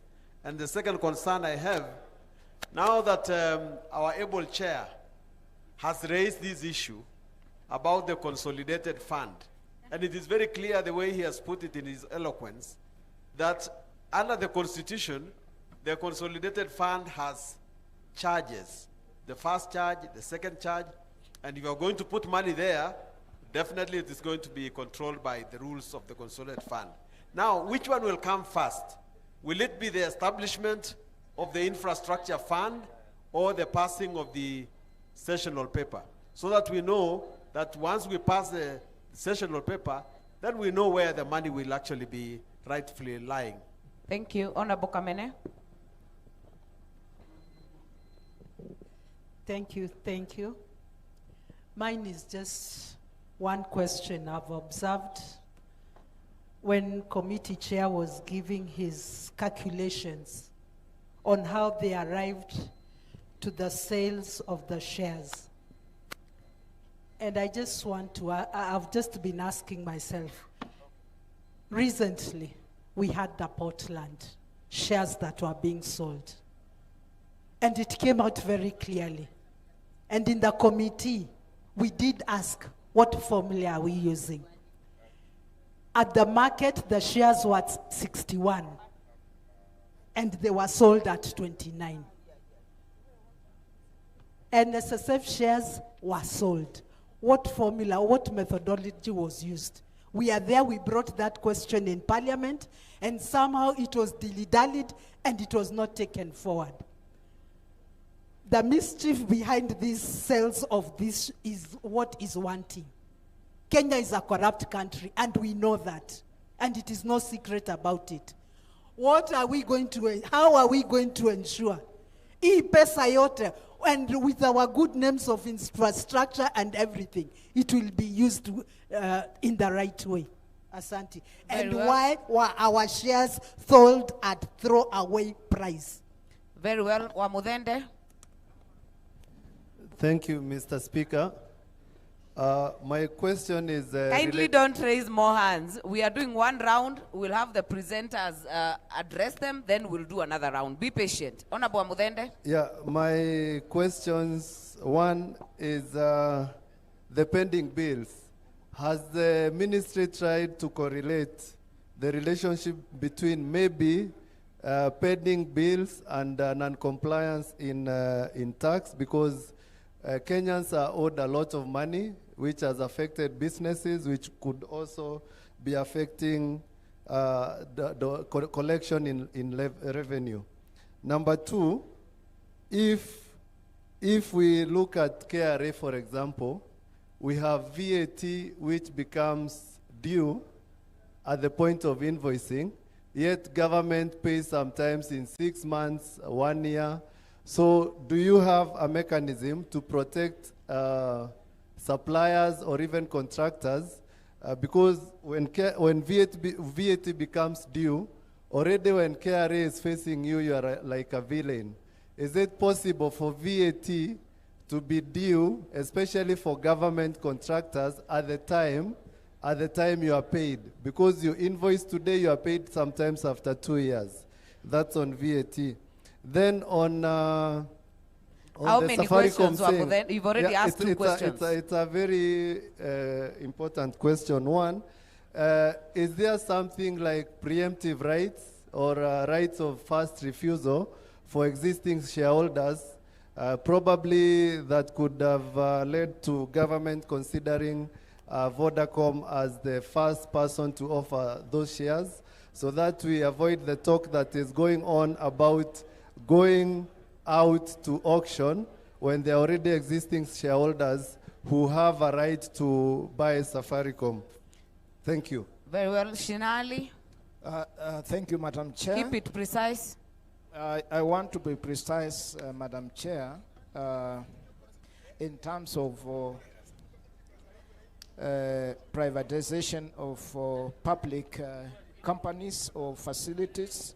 Madam Chair, there is the issue of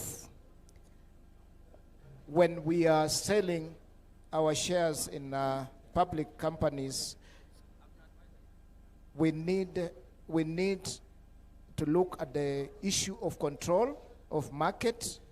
I want to take one case in particular of EABC, East African Portland Cement, Madam Chair, where one company, Kalahari Cement from Tanzania, is purchasing shares of Holcim Limited of 41.5% in Bamburi. The shares on the market is 58, and the Holcim through Associated International and Cementia associate companies are selling at 27 through a private arrangement. This is where the government of Kenya through NSSF owns 27%. Honorable Shinali, don't do a presentation because we are still waiting for the question. Yeah, I want to put the question, Madam Chair.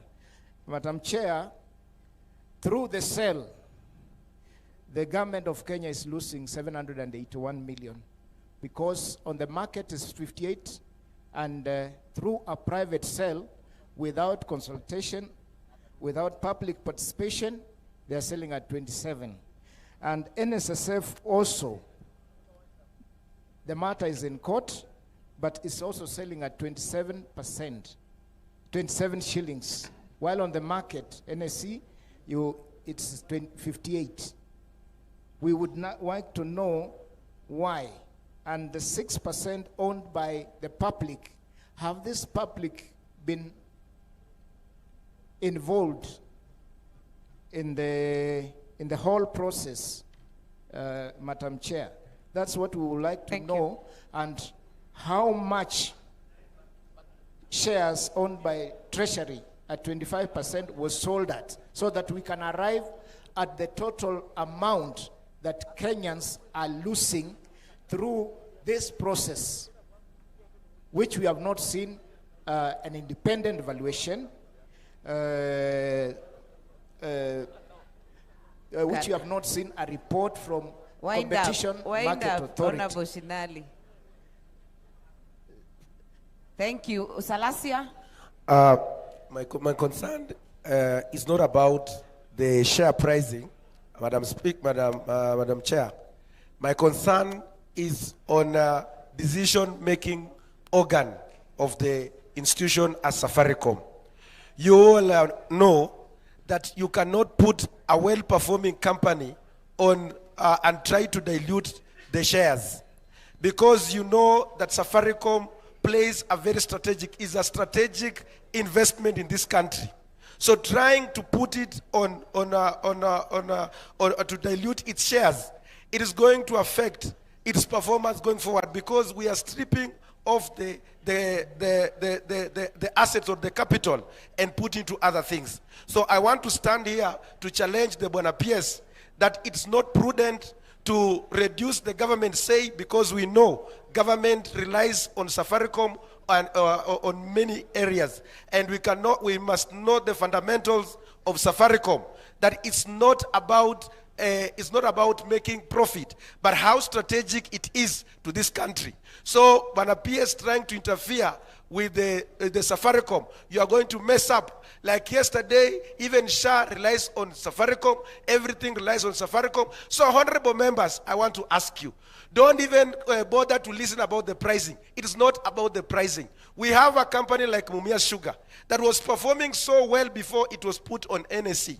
But because it was put there, it interfered with the decision-making organ. And that is how it led to its collapse. So, honorable members, please reject this thing called stripping off the government investment. Thank you so much, Madam Speaker. We'll give the PS. There was no question. We'll give the PS. We'll give the PS to make to answer those. If you need assistance from your team, you can request for it, and Honorable KK will also respond to a few of them. Then we will take another round. I've already directed so.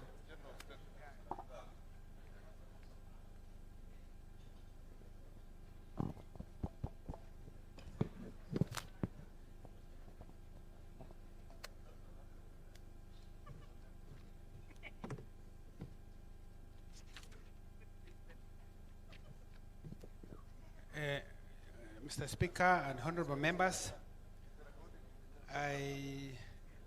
before I answer some of the questions, I would like to introduce members of my team from Treasury. We have Albert Mwenda. He's the Director General in charge of Budget, Economic and Fiscal Affairs. Then we have Stephen Ikiki, who is the Director in charge of Public Investment Management. And then we have Mr. Bett, who is in charge of Parliamentary Liaison. Is in charge of matters Parliament. So, Honorable Faith, your question was on pending bills. And I would like to report that a pending bills verification committee was appointed and gazetted to finalize work by last year. But we had to give additional time because the workload was more, and their mandate ended in December last year. So we have now a report that has been presented to us, which we are getting ready to present to Cabinet for approval on the next step. The figures I have seen is that of the 660 billion that were given to the committee, they have managed to recommend for payment about 255 billion. Out of that 255 billion, 80 billion is to the road sector. And that has already been settled through the securitization of RMLF. So we have a balance of 175 billion, which is we are going to take to Cabinet, and it's our intention that we have allocate financing and bring to you for approval in Parliament in this supplementary. And if our fiscal framework can accommodate the entire amount, we will do so. If not, we will also have part of it to be settled in July, the next, so that we clear it in 2 fiscal years. It is our intention to clear everything verified, because we are also aware that many entities are really suffering because they have not been paid.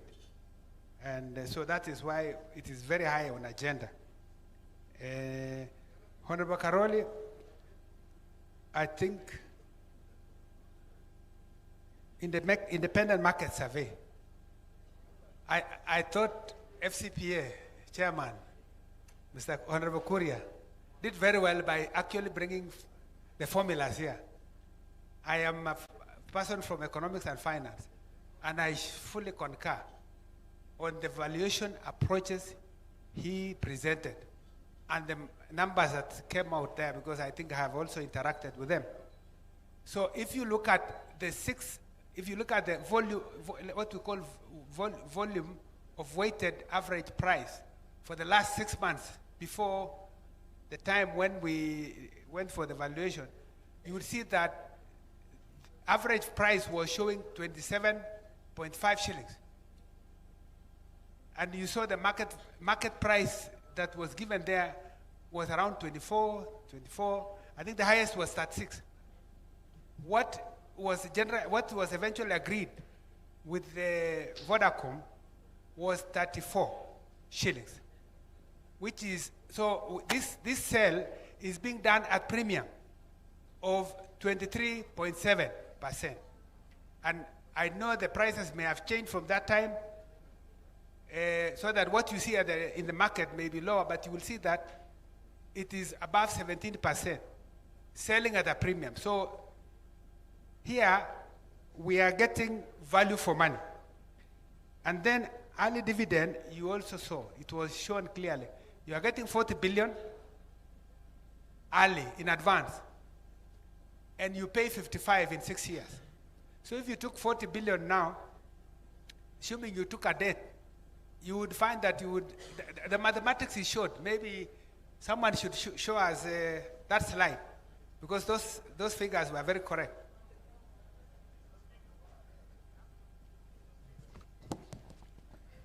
Honorable Karoli, what is out of order?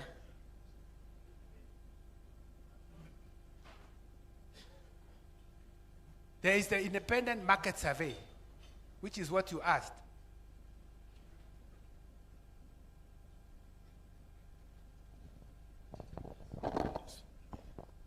Mr. Speaker, under our Constitution, and Article 232 and Article 10, there are principles of public finance management. Before any discussion should have started on the sale of government stake, the government should have done a survey listing all the pathways to divestiture and analyzing each of those pathways, their pros and cons, and the most likely yields that they would bring if government divested 15% of its shares in Safaricom.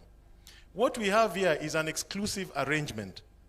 And I gave the example that even though it is a block sale to an existing shareholder, suppose the 15% shares were offered to other telco operators or to other institutional investors, which one would have given us a more competitive edge as a government?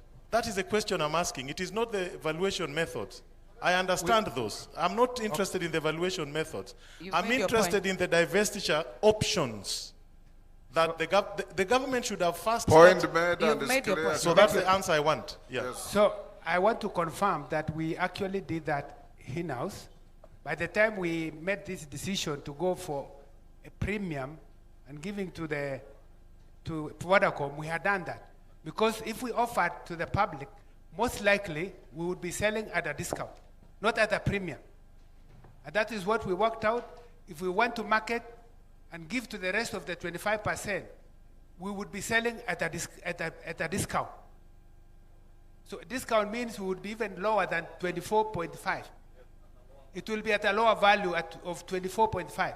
But here, we have negotiated for the best price, 34 shillings, which is 24% higher. And you can prove us wrong by telling us that we would be selling it at a premium to the public, to the other shareholders. Yeah, we can do that in our in-house because I have the director there, he's taking note. Honorable Basil, you also asked the same thing on 40 billion. And I think we were given here that presentation that was here, which showed that 40 billion is good because you would be getting a price of, borrowing at 5.6%, as opposed to the price, which would be at around 11%, if you were to get the same money from the market. Let's say you do a sovereign bond. And if you do market, what we call present value of that 40 billion, it would be 29 billion. Compared to 40, you would be getting, you see, you are getting a net present value of 10.6 billion. So whichever way you look at it, this is a good offer. And we carefully looked at it. And these mathematics showing here are clear. The cash flow shows that 40 billion today we take. And then we will pay 55 billion in 6 years. So the implied cost of funds would be that you would pay only 5.6%. But the market survey, if you look at it, if you are to compare with what is in the sovereign yield, you would be paying 11.3%. So which one is better? We're getting a better deal. 5.6 is better than 11.3%. Then if you take the present value of 55 billion at say 11.3%, which is the sovereign yield, you would be getting 29. In other words, 55 billion that we are getting in 60 that will be in 6 years, today it would be 29.3 billion. But today we are getting 40. So we are getting 11 billion more. Someone can challenge us whether that is wrong or right, but I think we are very right, and these mathematics are clear. And what about the future value of 40 billion? Assuming that you invest in the sovereign, in the market at 11.3%, this would give you 76 billion. But you are paying how much? You are going to pay 55 instead of 76. So you are going to pay less. And so the gap is 20 billion. The facts speak for themselves. Numbers are stubborn. And they never lie. Honorable Bishop, you saw that in the presentation I made. I think if you can show the presentation I made on the economy, the sectors of the economy. It was just a second slide.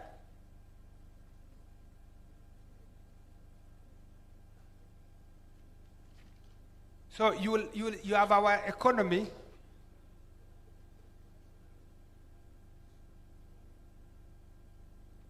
I don't know if it's show. Can you show it?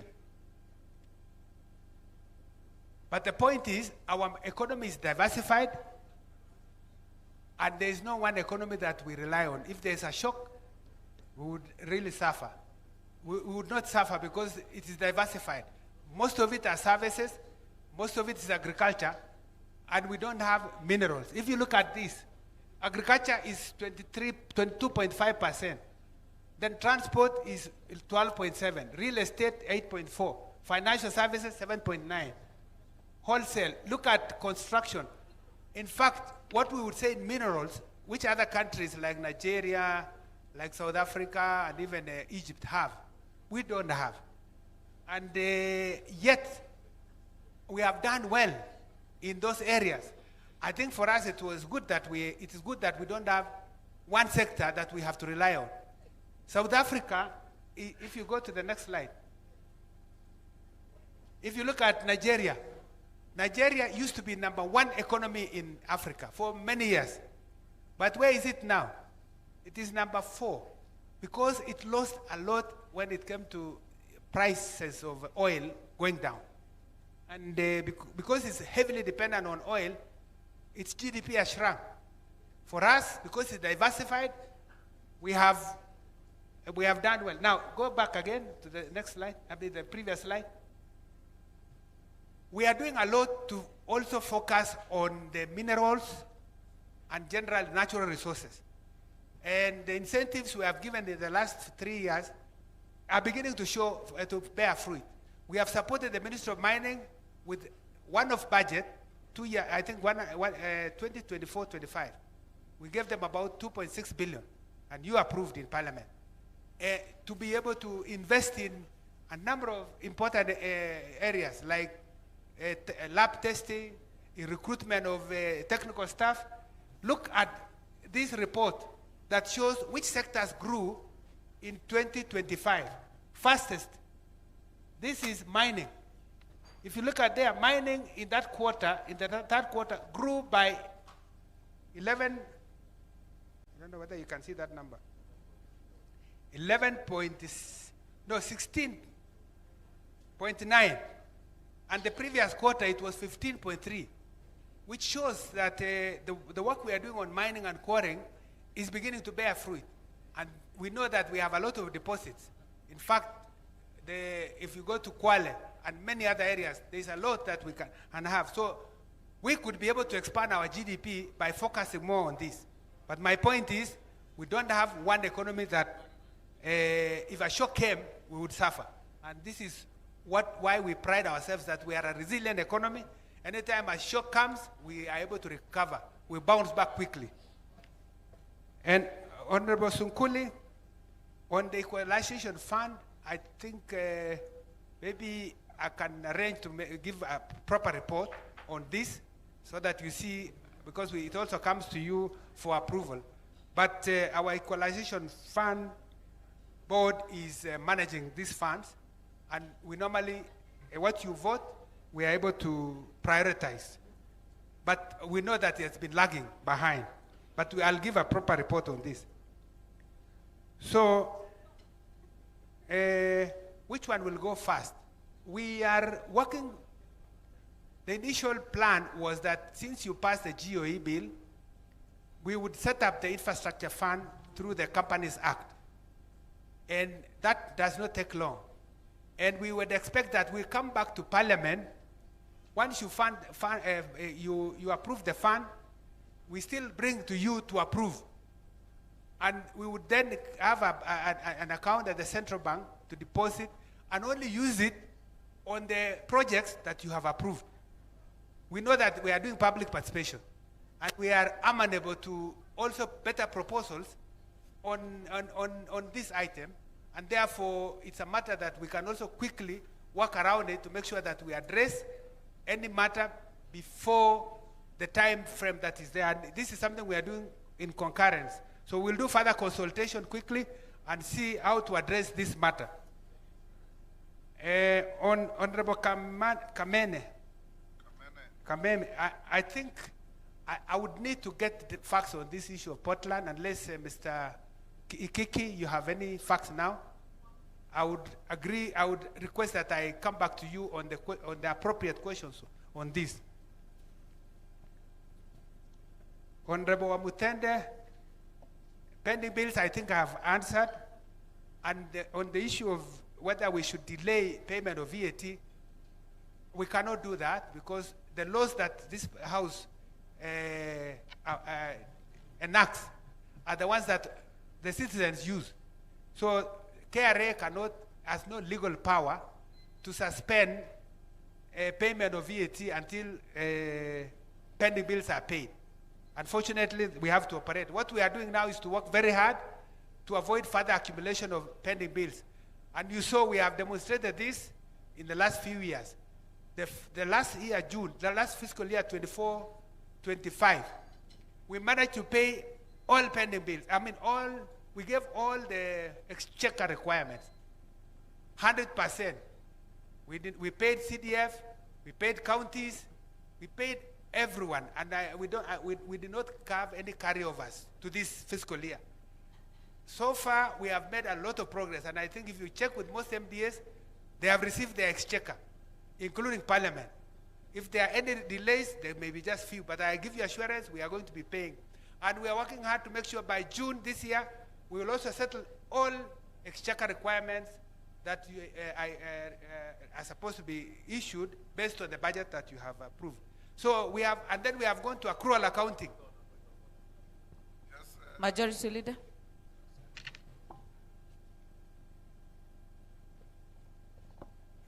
Thank you, Speaker, and the chairperson of this session.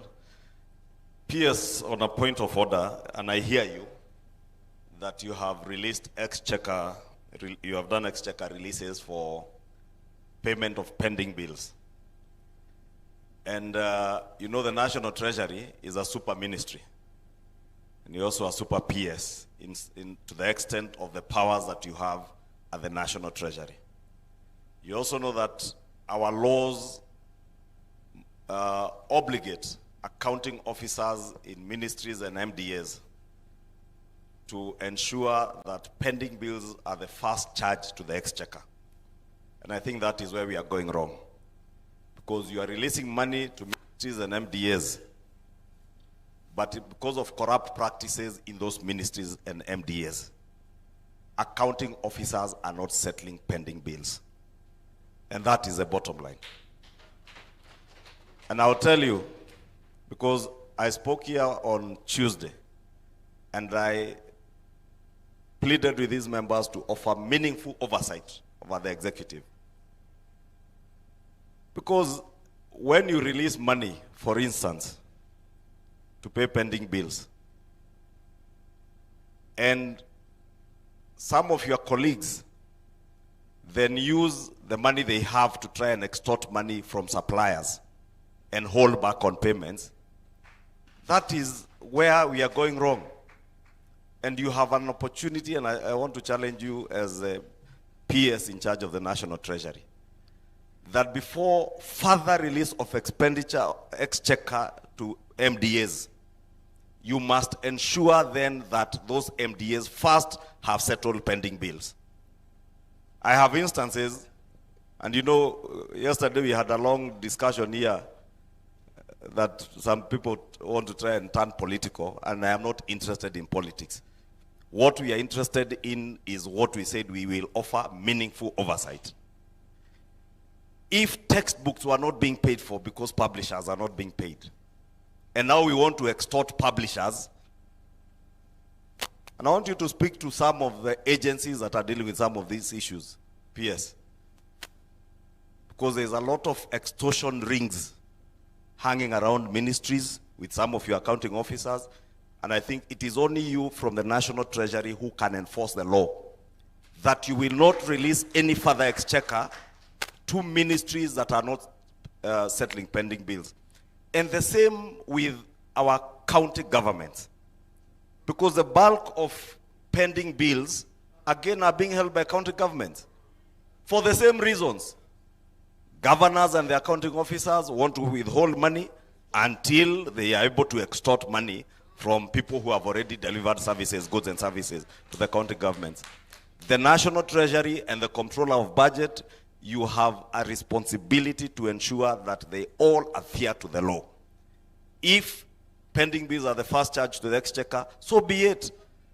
And it is only you from where you sit and the Cabinet Secretary in the National Treasury, because as I said, you are super CSAs, super PSAs, because of the powers that reside in the National Treasury, to ensure that that is enforced. Otherwise, we will continue with these suckers. Faith Gitawas about the same pending bills, every other member you hear. And it's because many of the people they represent come to them asking me, oh, help me to get this payment here and there. But these members have no way of getting help. And it's those extortion rings that you must crack and break up, Honorable PS. Thank you. Now that I have that opportunity, Chair, if I could just use that to supplement one question. In relation to what Honorable Karoli Omondi was asking, there could have been other alternative proposals or pathways for the partial divestiture of Safaricom, as Honorable Karoli says. And maybe this is opportunity you would tell Kenya or Kenyans and the world, if there is anybody with an alternative pathway that can deliver a higher value, are you opposed to it or would you welcome it? The same way, if those who are using other market valuations that are not the conventional economic models that we have been shown by our very intelligent chair of finance, and this is actual real intellect now, leave alone the other street intellect that you hear out there. But even that street intellect, if they have a different model that is not known, that can value the share to the 45 and 50 shillings they are telling us, would you be welcoming it? Yes, I would want to answer your question that as National Treasury, we would welcome any option that would enable Kenyans to get a better value to what we have managed to get through ceding the 15% to Vodacom. So that I confirm, and we are willing to accept anything better. Now, to answer your question, Majority Leader, I want to say two things. One is that we have a circular to all accounting officers that any pending bills that you did not settle the previous year, they become first charge in the budget that Parliament has approved. And that we expect that, like in the last financial year, we do not expect. May I finish so that I can give the Let members? us indulge this, the PS just for a minute, just now, conclude. That's number one. Number two is that we have instituted reforms as Treasury to deal with any accounting officer who misapplies funds we have released and then uses it to pay what they did not submit to us as evidence of requiring payment. So we call it twinning. So if you ask for exchequer, you cannot ask for exchequer without showing which items or which contractor. And once we pay, there is no way an accounting officer can pay. If they do that, please give us the evidence and we will take appropriate action. And I think it's not even Treasury who should do it. Because can I proceed, Honorable Speaker? Okay. Let the PS finish the answers, then we'll take another round. Because I know many are using the points of orders to raise other questions. So I have indicated about the issue of East African portlers that we will give a comprehensive reply to the questions raised. And then, Honorable Salisha, we have taken note of what you have said. I think we have nothing to say as Treasury. All we ask is to say whatever we have presented to Parliament, we are seeking for Parliament to approve. And for the public, where public consultation is going on, we are seeking that the public supports this proposal that we have given. But we will go with what Parliament decides. I think I have finished. Honorable KK, kindly make your responses, then we will take another round of questions. Thank you very much, Session Chair. I'll just take a few minutes. So on the issue of the existing shareholding, and I think PS tried to explain this, and I want to just explain that a bit further. Vodacom has been a shareholder of Safaricom since its inception. So when you want to negotiate for someone else to buy your business, you are better off negotiating with an existing shareholder who understands the business. So if you get someone else from outside and they come, there are chances that they will disrupt the entire model of this business. So Vodacom has been a partner with us since Safaricom started their operations in Kenya. On the issue was, it's a very strategic asset. Why are we selling it? I want to ask members to think like this. The only thing that is changing is a percentage of shareholding. Nothing else stops happening. And there are concerns like this that were raised during the public participation saying Safaricom holds a lot of data. So what happens when this data is now held by a private entity? Airtel, for example, is a completely foreign-owned company that does the same business. All these other entities that operate in Kenya, including most of the major banks, are international banks that are international in terms of, that are foreign in terms of shareholding. That does not stop them from following our laws and for example, whether it is our data protection laws, whether it is all the rules and laws of Kenya. So the changing in shareholding does not change in any way the operation of this particular entity. And then lastly, as you may recall, on the elections, yes, this was also raised, and one of the members have texted me that question here. We rely on Safaricom for sure, and rely on Safaricom on relaying of election results. But then, honorable members, the changing of shareholding does not change anything, because again, they will still have to operate through the laws of the land. So there is no exemption you are giving that once now, because you own 20% and now you own 55%, that you have to change in terms of how you operate in the land. I think those who are my yes. I think someone answered us about preemptive rights. We did ask Safaricom PLC to provide their articles of association and the memorandum, and we actually confirmed there is nothing that gives the existing shareholders what's called preemptive, yes, not preemptive, it's preemptive rights. I thank you. Thank you very much. We'll take honorable members, we only have 12 minutes. I will take from that end. I will start there. Honorable Geshimo, Honorable Parashina, and Honorable Maungu. Here, I will take Honorable Owen, I will take Honorable Oundo, and I will take Honorable Farah. On this, I will take Honorable Mishi, I will take Honorable Mudhoni, and I will take Honorable Rahab, because we have no other women this side.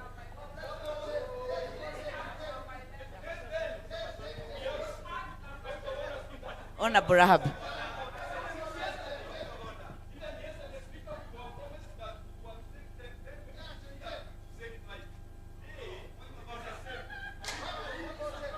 Honorable Kerema,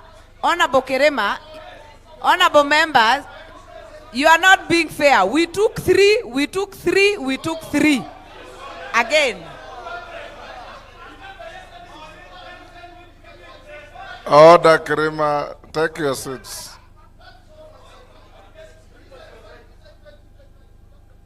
Okay. Thank you, Honorable Speaker.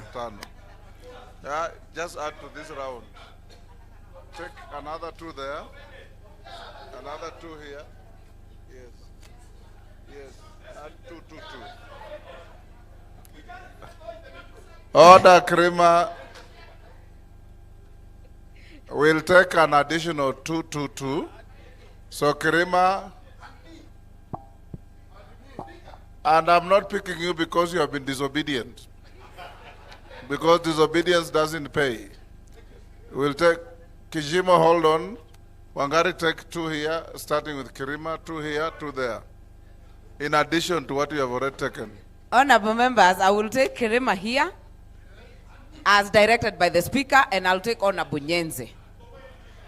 On this side, I will take Elachi, and I will take DMM. On this side, I will take Chris Kirwa, I will take Honorable Makali.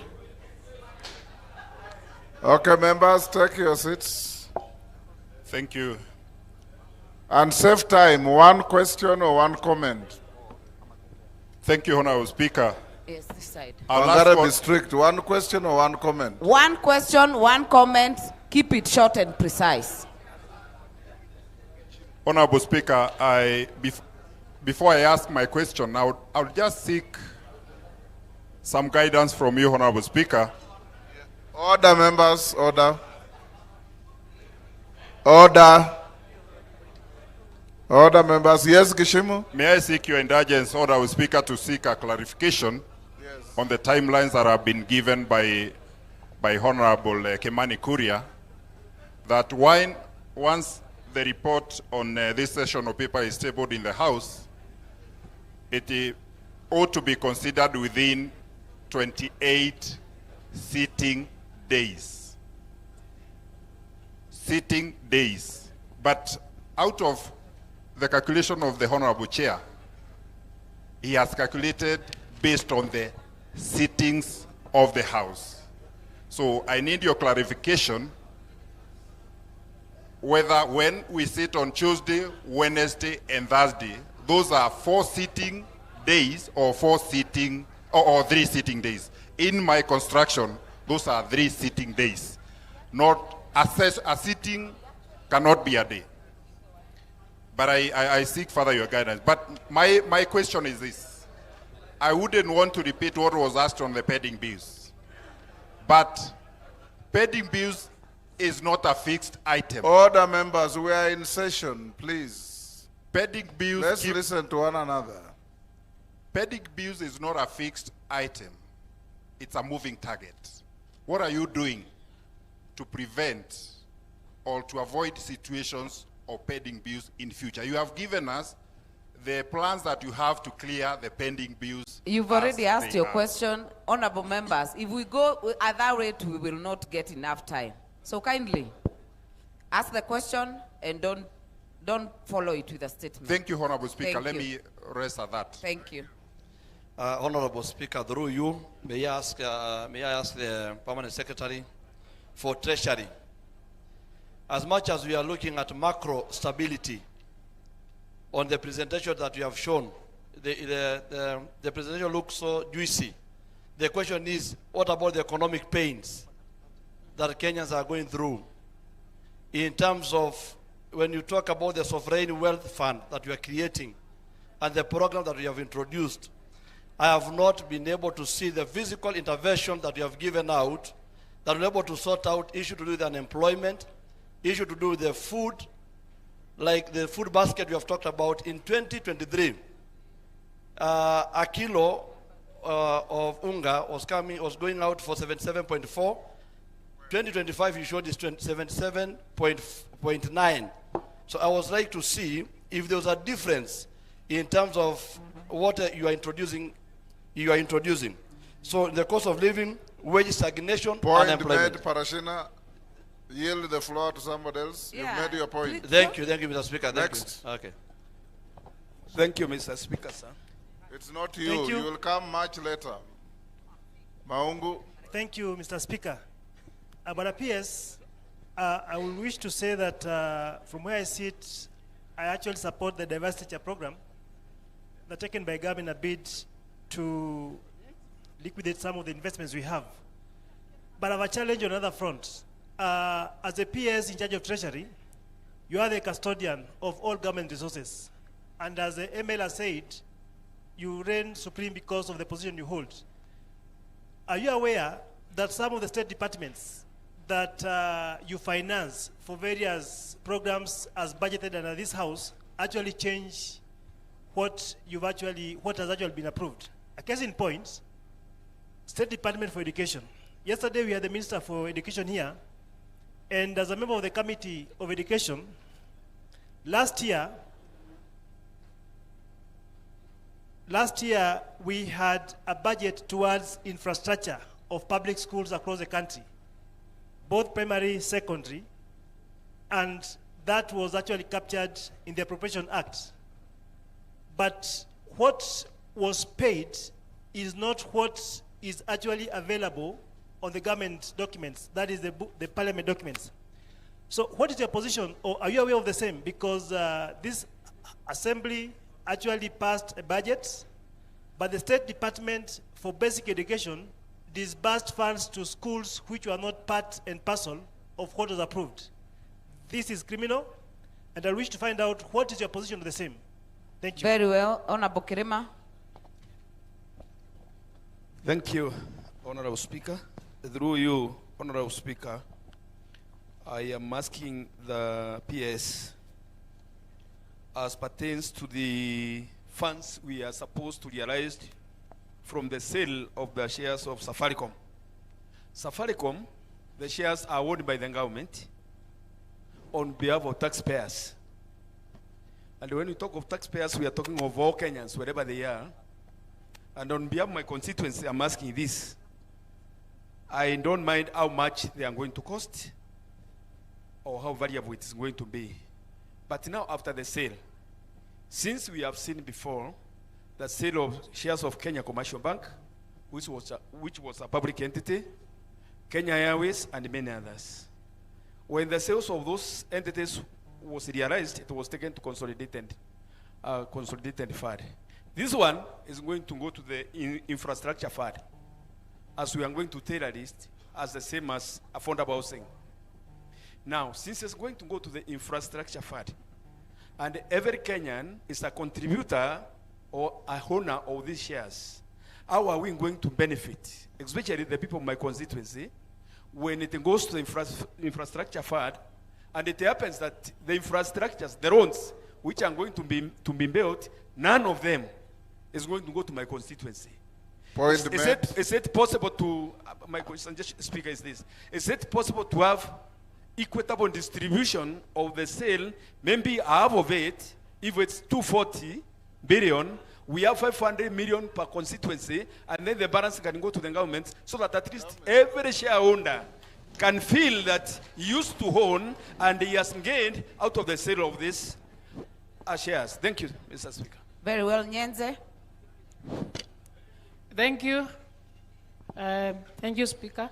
My question is on the opportunity cost of selling the 15% government Safaricom shares. My concern is the loss of dividends, because we will no longer be getting these dividends, which has been a source of income.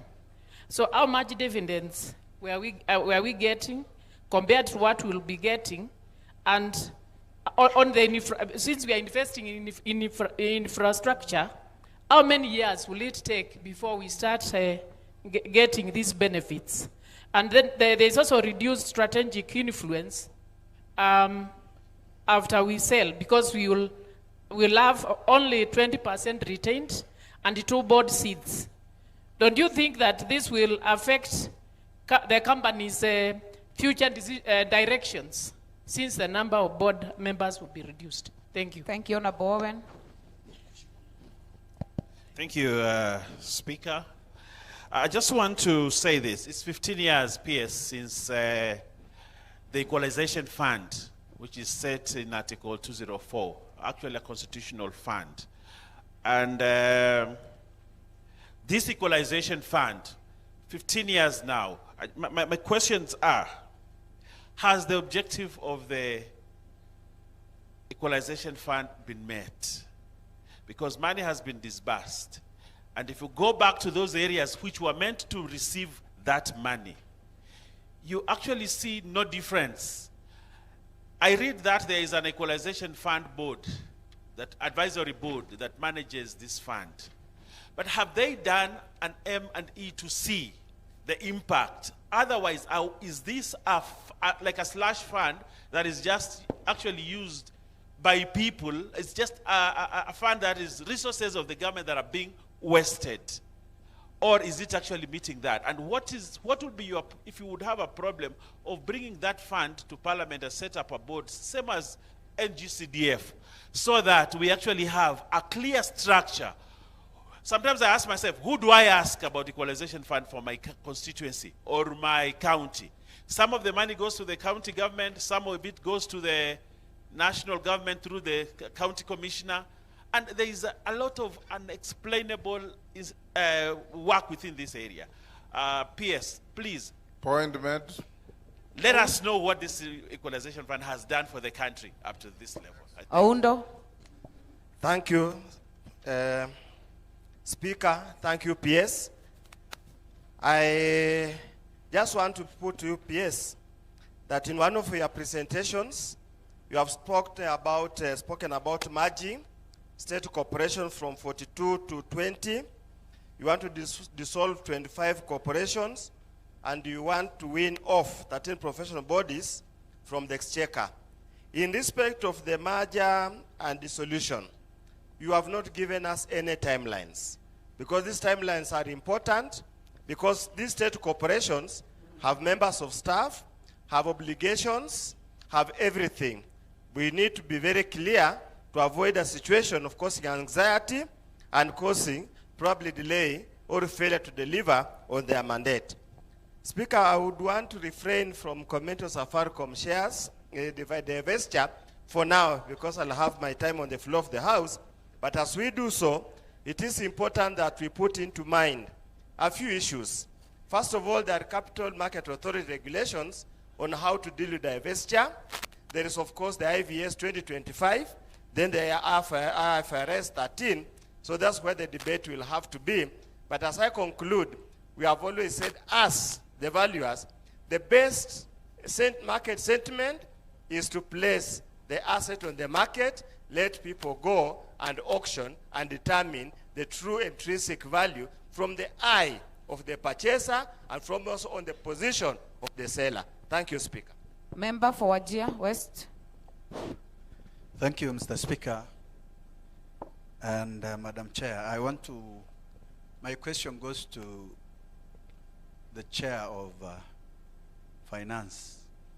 And my question is, and even the PS, what we are selling today as Kenyans, the shares 15%, is through the hard work of some Kenyans called dealers, who started with Safaricom from inception, invested a lot of money, and exactly the value today you are valuing your 15% is through the hard work of those Kenyans.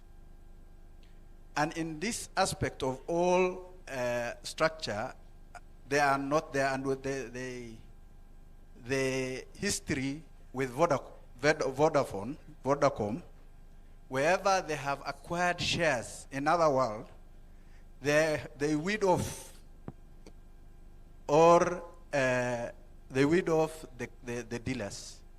What are we doing as Kenyans to protect 5 million workers who are working for those dealers and the dealers who have invested all along up to date? Thank you. To make this. Number two, I have the second question, Madam Speaker, is about we said one question, Farah. And you made it too long, even that one question. E-procurement.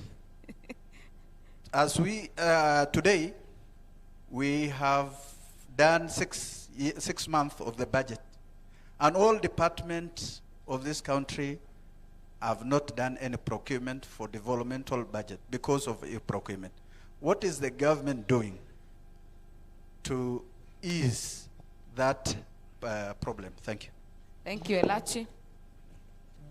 Thank you, Madam Speaker. Thank you, Speaker. And I want to also thank the PS.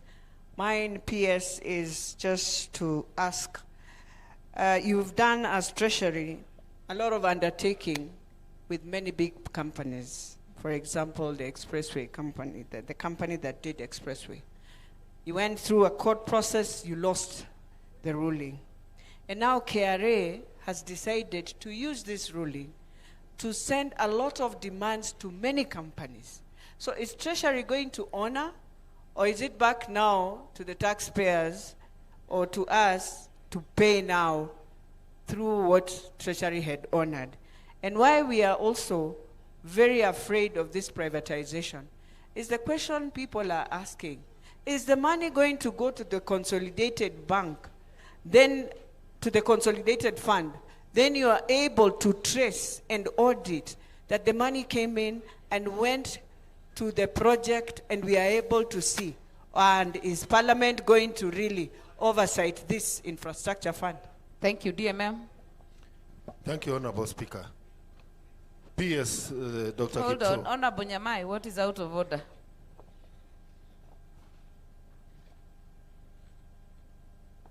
Thank you very much, Madam Chair. Thank you, Honorable Speaker. I would like to raise a matter which is very close to what the Honorable Elachi has said, and I think Honorable Ishungwa tried to go there, and also the Honorable Geshimo. Honorable Speaker, this concerns Article 206 of the Constitution, and clearly concerning the infrastructure fund as it relates to the consolidated fund. Honorable Speaker, I would like to ask, why is it that the Cabinet Secretary and the PS, or rather executive, has not brought a bill concerning the infrastructure fund so that we are assured that the money is ring-fenced? Because we have debts, we have pending bills, and we have all sorts of bills, and we can have a situation whereby we specifically, we come up with the infrastructure fund. But because of pressing interest, the money goes to other places. Honorable Rachel, you've made your point, and you've asked thank you very the much, same Madam questions Chair. that has been asked. Honorable DMM. Yeah, thank you, Honorable Speaker. PS, Dr. Kipto, you've painted a very good picture about the macroeconomics. The foreign reserves, the rate of inflation, the 6th largest economy, the exchange rate. But on the other hand, the ordinary Kenyan, their verdict of the performance of the economy is speaking very differently. Look at the number of Kenyans who are registered on SHA versus those who are contributing. And you see a very big challenge in terms of contribution to SHA. Look at the education sector and the number of households that could not take their children to grade 10 just last week. Look at the number of households that are reaching out to special programs for food. When are we going to connect this gain at the macroeconomic level to the microeconomic level at the household level, so Kenyans can enjoy this lossy picture that we are painting up here? Thank you. We are talking about the future. Sovereign wealth, and infrastructure funds. But Kenyans are asking, why are we not talking about our life now? Thank you very much. Mishi? Thank you. Thank you, Honorable Speaker. Honorable Speaker, my question is on state corporation, but I just want to be very specific, and I need some clarity from our Principal Secretary. We have heard about the merging of some state corporation, and I'm just talking about Kenya Fishing Industries Corporation, KFIC. This corporation is really assisting those regions where we do fishing. In fact, it is very instrumental. It is linking the fishing industry and the fishermen together with the government. And right now, they have done so many projects. In fact, right now, they are building a 25-ton vessel for the fishermen, our BMUs. Now we are hearing that it's either going to be dissolved or it's going to be merged with a certain state corporation. We don't know which one. And we are asking if it's going to be dissolved or rather being merged, what will happen to these all activities they are doing for our fishermen, our BMU, and the fishing industry at large. I'm asking that because we are really worried as people from the areas where fishing is done, the Nyanza region, the Coast region, in fact, the other regions within the country. The other one is Coast Development Authority. This is the only state corporation within the Coast region, the CDA, and what we are hearing is that is going to be closed.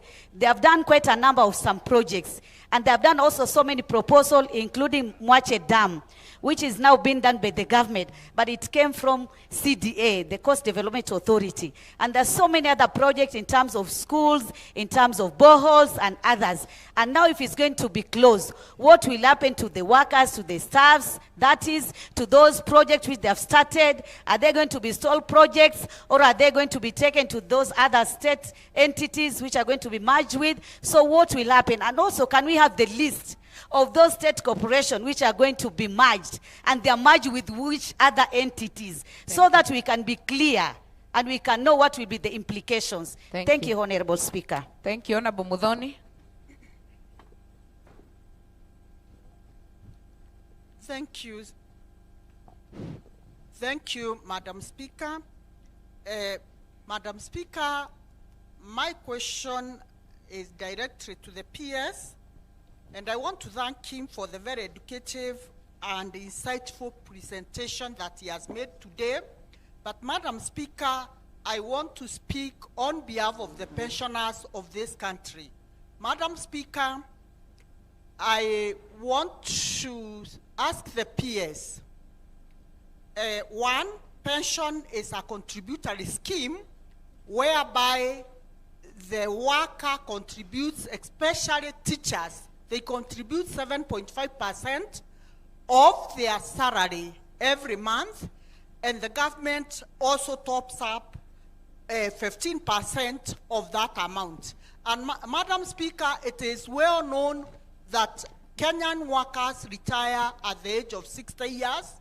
Please don't make a speech, Honorable Mudhoni. Ask the Honorable question. Speaker, I'm asking this because my question to the PS is, what becomes so difficult in computing this money so that as the workers retire, they don't wait for this money year in, year out, Madam Speaker? Because our pensioners, Honorable Speaker, they are suffering, and most cases it's a matter of documents, so that there are a lot of bureaucracies in the ministry which owns back this money, Madam Speaker, and the pensioners, especially teachers, they suffer for more than even 5 years, Honorable Speaker. What reforms is the ministry putting in place to ensure that once someone retires, the money follows the next month? You've made your point, Honorable Mukami. Thank you, Honorable Speaker and peers. My questions goes to Honorable Kimani. Safaricom is declaring the dividends on that 1st March. And the government want to sell the shares before that 1st March. Why can't we delay and sell after that 1st March so that we can't lose the dividends? The other question goes to the PS. PS, the Kenya Revenue Authority has announced that from 1st January, it's going to implement the automated framework, e-teams.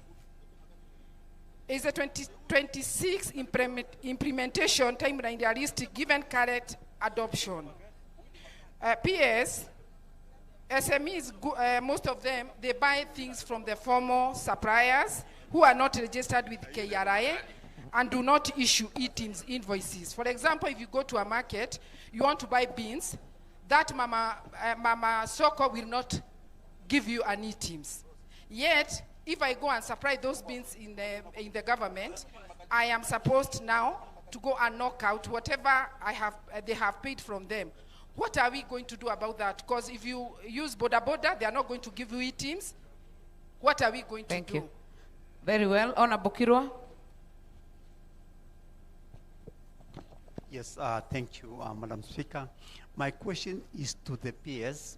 I've been watching very closely the value of the shilling to a dollar.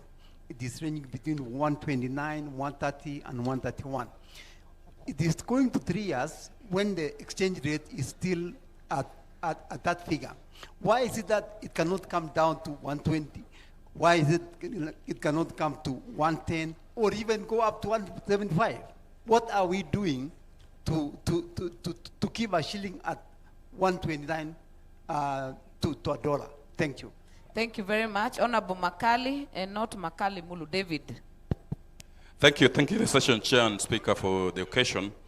My question is directed to the PS Treasury. Last year, the government made a deliberate decision to divest from public sugar mills. At the time of divesting from the public sugar mills to list them out, there were arrears due to farmers, due to employees, and due to retirees. We thank the government for taking a step to pay some arrears due to the farmers.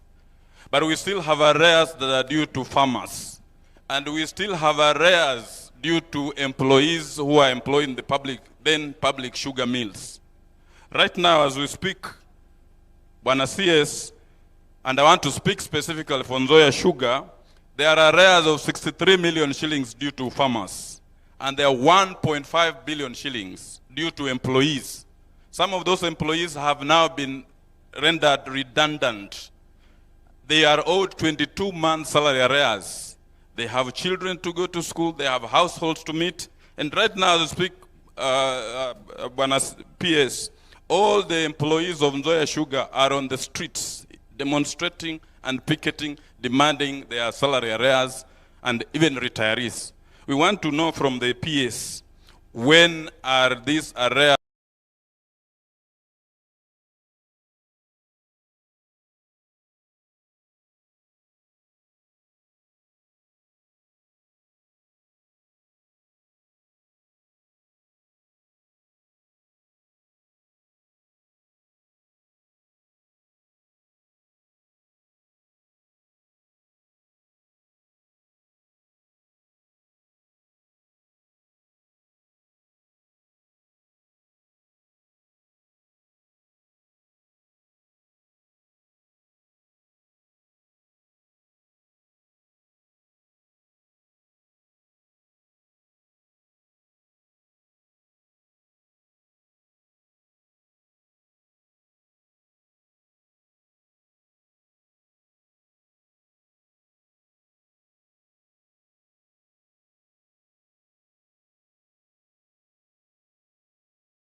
Kenyan, not just Kenyan citizens.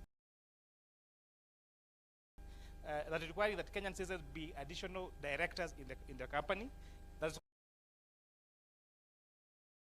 requiring that the leadership of Safaricom PLC should remain headed by a Kenyan. And so these are some of the safeguards that because decisions in a company is made in the boardroom through the directors. So there is that assurance. There is more directors, independent directors being provided for, who must be Kenyan citizen, and the CEO must continue being Kenyan. So that takes care of the question that Honorable Nyenze had asked. The issue of what Mheshimiwa from Meru asked, Bishop asked, you know, if you were to take 500 million shillings and give to 290 constituencies, that would be 1.43 trillion shillings. This transaction is only 260 billion shillings. But of course, the PS would address that question better. How to ensure there is equity in terms of the use of that particular money?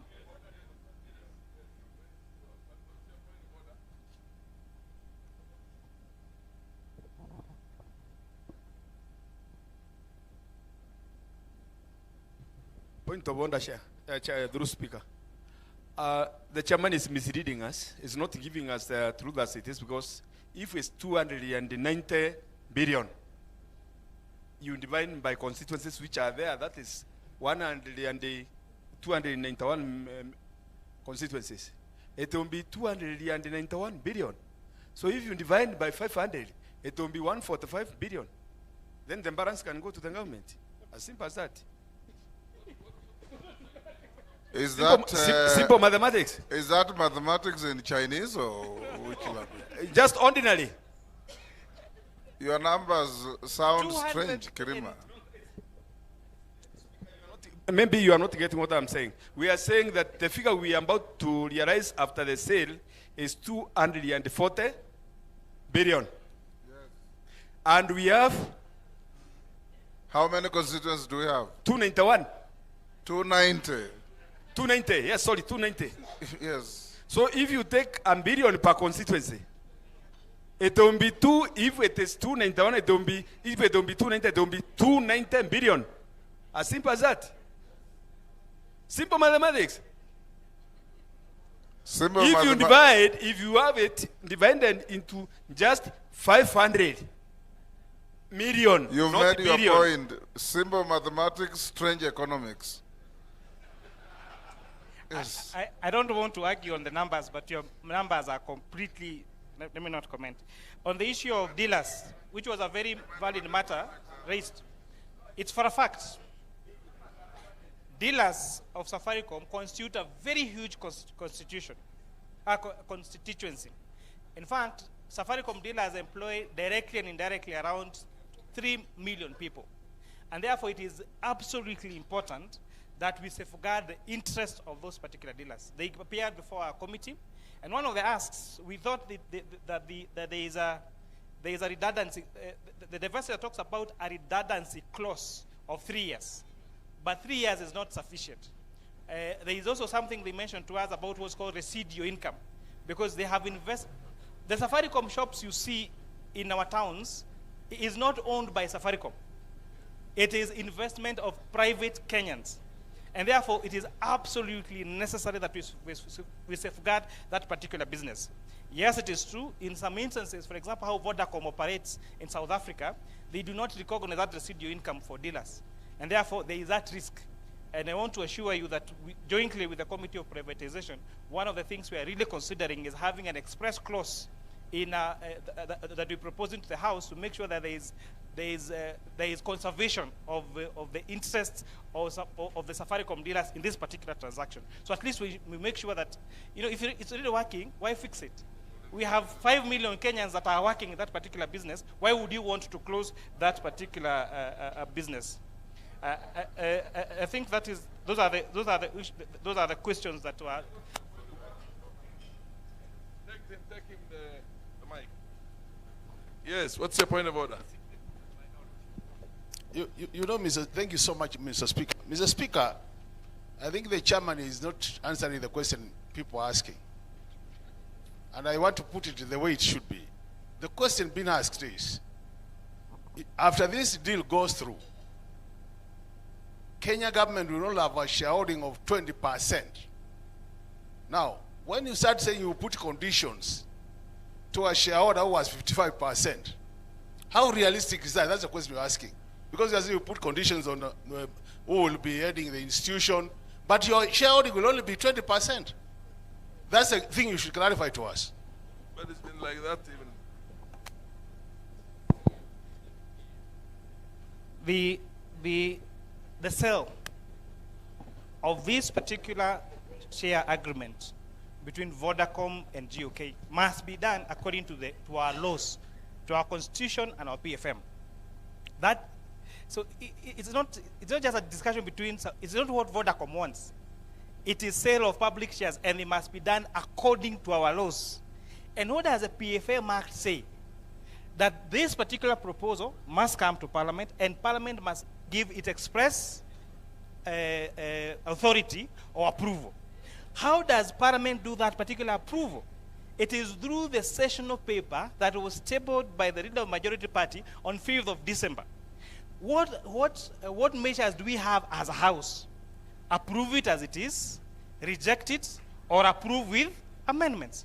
So if we add a clause that says the transaction must only be complete in this particular way, that would mean the National Treasury, in their transaction agreement with Vodacom, must put that as a condition for that particular sale. And once it's put there in writing and becomes a contract, it will become binding to the two shareholding parties. Thank you.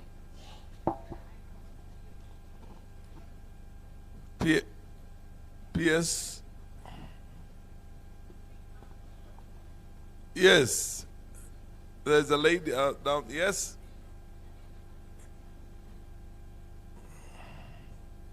Give me this mic. Point we were told that you are going to pay pending bills. And the moment you pay bills, that means that people are going to have, business people will go back to their business. Business people will have more money to spend, and the spending power is going to be increased in the economy. I also want to speak to the issue of VAT special table. This VAT special table has become a monster to businesses in Kenya.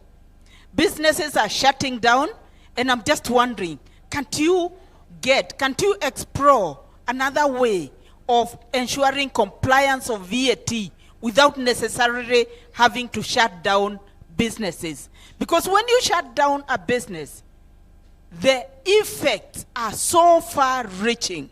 We have people who lose their jobs. We have people who cannot even get money to spend on food. You have no idea what it means when you shut down a Kenyan business. Fair enough. Explore other ways apart from the VAT special table. Yes, take note of those other two issues and respond to them. Thank you. Can see. We will have another round. Okay, what is the issue? There's Honorable. Yeah. Maybe I take this question. Can we have another round after the PS has responded? Yes, okay. PS, proceed and respond to the issues that were raised. Thank you very much, Honorable Speaker. I think the chairman already responded to Honorable Gishimo, on the timelines. And on the issue of pending bills, which has been asked by many members, I want to confirm that this is a matter we are taking very seriously. I hope I can be heard. Order, honorable members, order. So first, we have instituted reforms. We have said there must be disclosure in our books going forward on any pending bills. To achieve that, we have moved away from cash accounting to accrual accounting. So beginning last July, going forward, all our accounts will be showing, all our financial statements will be showing pending bills. Unlike when we were doing cash accounting, where currently that 660 billion, which was being verified, was nowhere in our books. It's neither debt nor expenditures which have already been paid. So the verification has been done. We have what is determined payable will be approved by cabinet, and we have indicated we are going to provide for payment. We'll come back to you for approval through supplementary and through main budget to clear. We have said also no further accumulation of pending bills. We will work hard to finance the budgets which you have approved.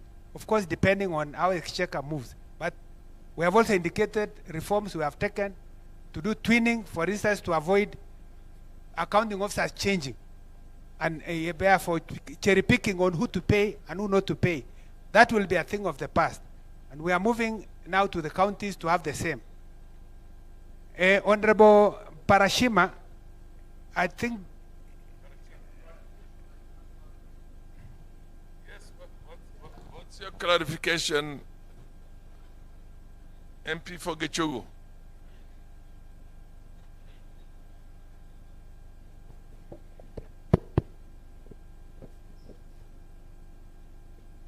I'm just seeking a clarification. I asked, what measures are you putting in place to avoid pending bills in future? Would you consider allowing projects to proceed only when funds are available? Because what creates pending bill is that once we pass a budget, procurements proceed, but these monies may not be available eventually because either a supplementary budget may remove that money or there are no exchequer releases. Let me answer this way. Yes. I know you have said the PS Treasury and the CS has powers. I want to confirm to you that we operate within the legal framework through the PFM and all the other laws of the land. So there is no way we can act outside the legal and regulatory framework that exists. All we are doing is to do what is within our powers. And we have indicated to you the reforms we are taking. And if we are also able to improve our revenues, and this is why I spent time here to discuss about the things we need to do to raise enough revenues to finance our budget, it becomes easy. I have indicated that by December this year, we were lagging behind in terms of revenue to the tune of 136 billion. So if we were earmarked to pay that, clearly we can't pay without the revenue. So it will reflect in, but I've told you also that we are doing our best to make sure that we get money from other ways to ensure by June, at least we pay. And you'll recognize that we did last year successfully. This year, successfully, we hope to be successful and going forward, together with the other measures we have indicated. So let's clear the history and work together to make sure we avoid further accumulation of pending bills, including also implementing the fast charge rule, so that you pay what was previous year from the existing budget, then we come to you for ratification of the same and maybe further amendments. If you can allow me to proceed, I can see Mheshimiwa there is really keen to. So, be another round. Allow the PS to finish. Honorable Parashima, I know you have indicated about the economic pain points for Kenyans. And I agree that there are those who may not feel this. But the facts are clear. We only measure cost of living through many ways. Purchasing power index, we say producer price index. There's something called GDP deflator, consumer price index. For our own situation, we use consumer price index. And I presented to you. Maybe someone can help me put the same slide again so that I make my point. But I want to say this. Through the better approach, you have allocated funds to fertilizer. And we have sufficient fertilizer to Wananchi. Because of that fertilizer, we have had increased food security. And so the fiscal measures have helped us to reduce food prices. Move to the next. Yeah, that one. So if you look at 1 kilogram of maize flour, maybe look at the number 3. In November 2023, you would pay 72 shillings on average. Look at it, by December this year, you would pay 69. It's an improvement of 3 shillings. That is, and I don't know how somebody can say, I did not feel. Because you don't, if you are using your money, you are using less of what you had earlier. And the same thing for the rest. Of course, addressing cost of living, and I don't want to come here and lie to say, oh, we have succeeded fully. We have made progress, but there's still a lot that is required to be done. So,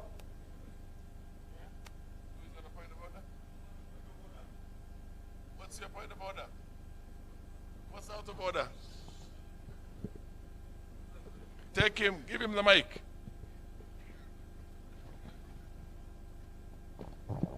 Thank you very much. I think PS, what you need to address is real wage. Because real wage from Kenya National Statistics, Bureau of Statistics, has declined by 12%. And that's what we need to address, not the inflation. Inflation, you can get it. But what about the real wage? So because even if the things go down, are people able to buy them? That's the issue, what we are... I hear you. Yes. But when you talk about real wage, you are talking about people who are earning. There are people who are not necessarily earning wages. So I'm just responding to this. You know it, Mheshimiwa, you are in treasury like me. And I'm sure you are familiar with what I'm talking about. So let me move to Honorable Dick Maungu. I think it's unfortunate if anyone has changed the vote as you passed. It's very clear, PFM section 40 requires that if you have to reallocate, you must come to National Treasury and seek reallocation, then come back to Parliament. Perhaps I'll need to check about this issue of State Department for Irrigation, because I don't have the facts. But they are supposed to operate within the law. Honorable Krima.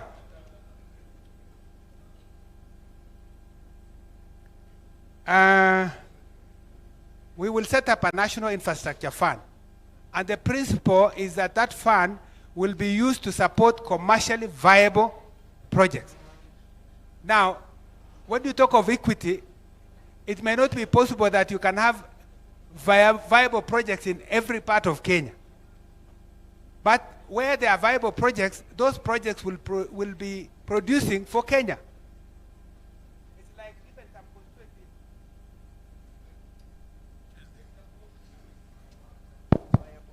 I don't think every constituency is contributing taxes in the same way.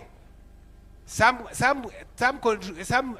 constituencies may have farms that are paying more, others may be paying less. But when you come to vote at the National Assembly, we still vote without providing that kind of equity. So I think the issue is that there is nothing out of order. Let him carry on.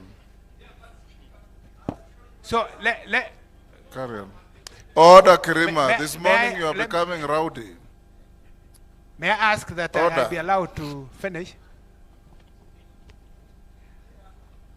And I also wanted to say there will be deliberate efforts also through the budget to support like marginalized areas.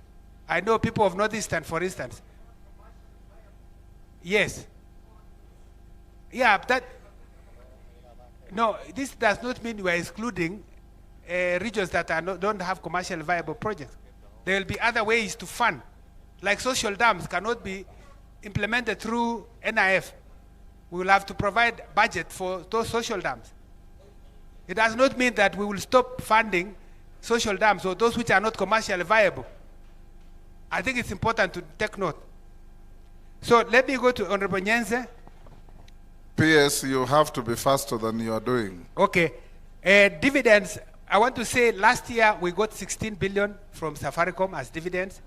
This year we have received 9 billion. And the remaining quarter we expect to raise. And we believe that 31st March we will be able to know what will accrue to us.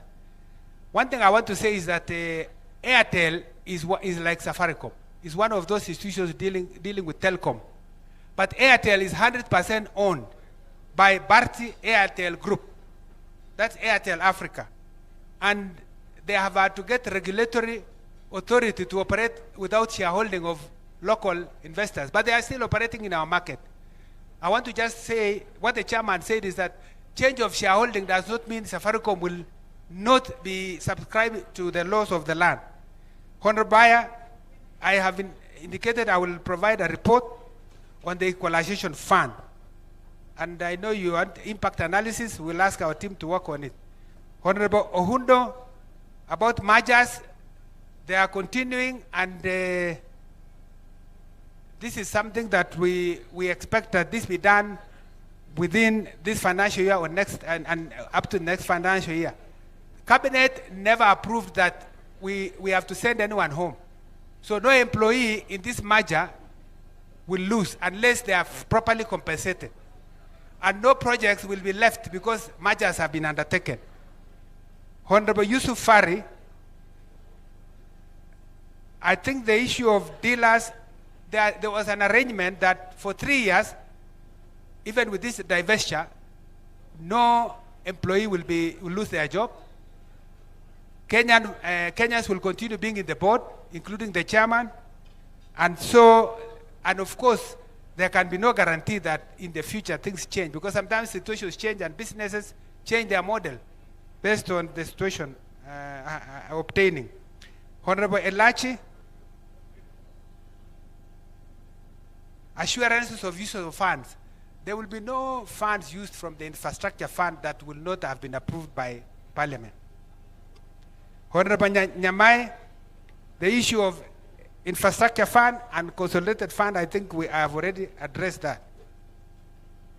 Then Honorable Madenke, I think I've answered your question on the macro versus micro. Mishi Boko, I want to assure you that the mergers will not affect the projects. We will ensure that the projects that are existing continue. Madenge, what's out of order? What's out of order, Madenge?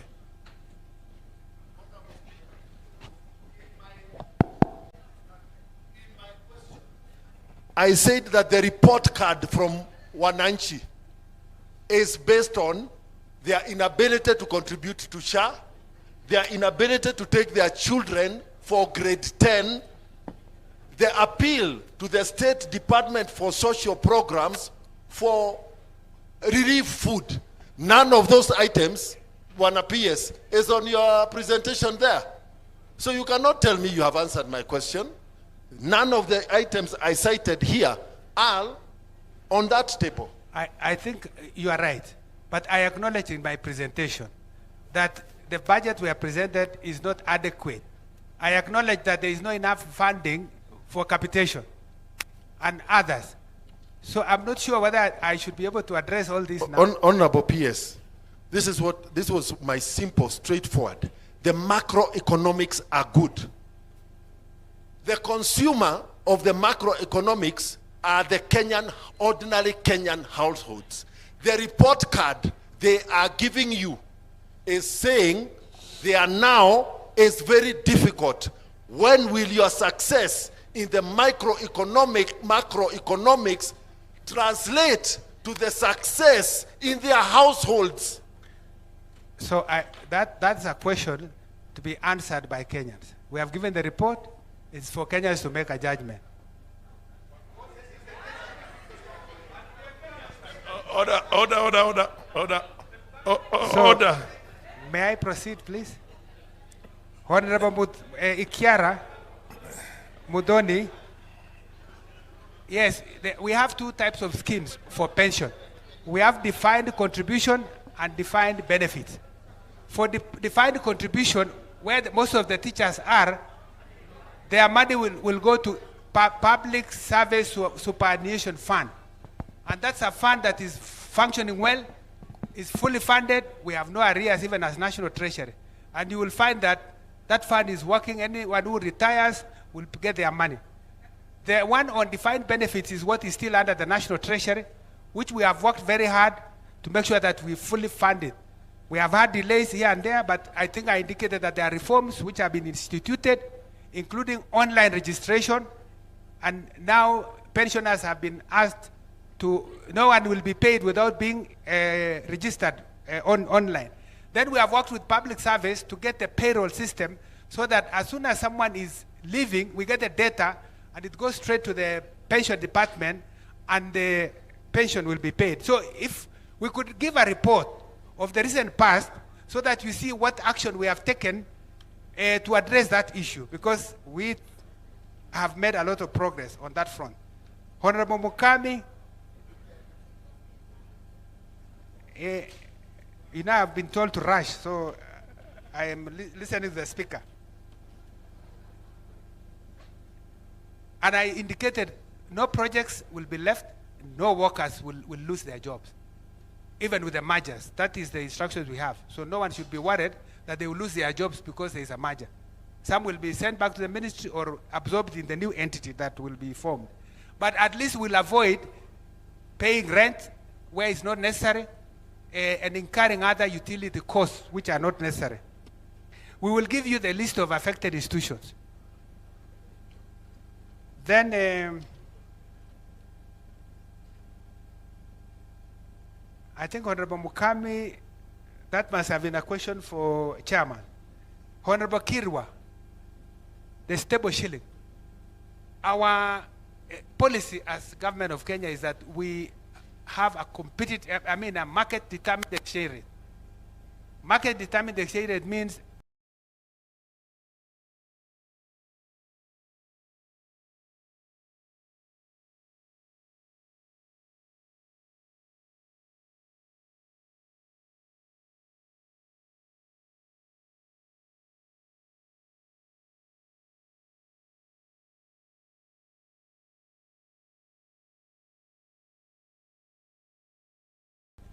the central bank can only move in. Currently, where it is a reflection of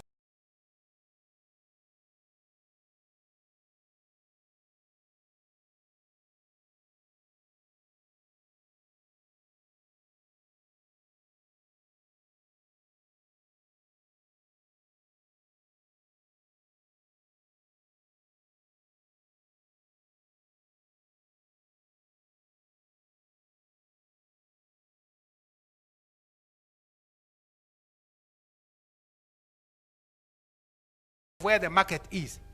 And it's also where production of sugar has gone up.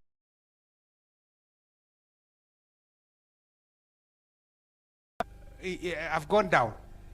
We paid last year, we made deliberate efforts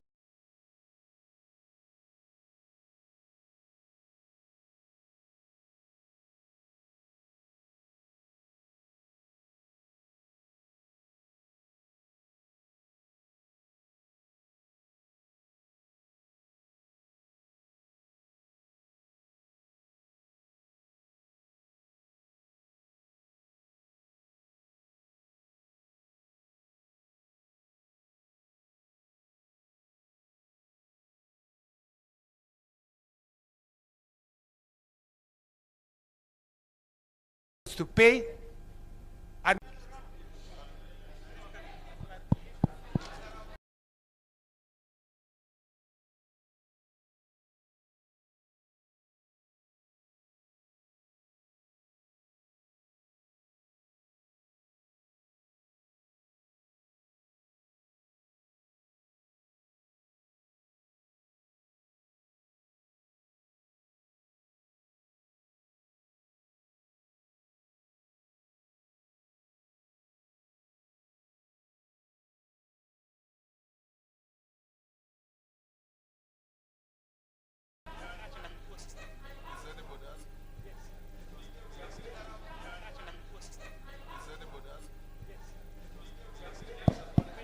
That shaking his hand? Hand?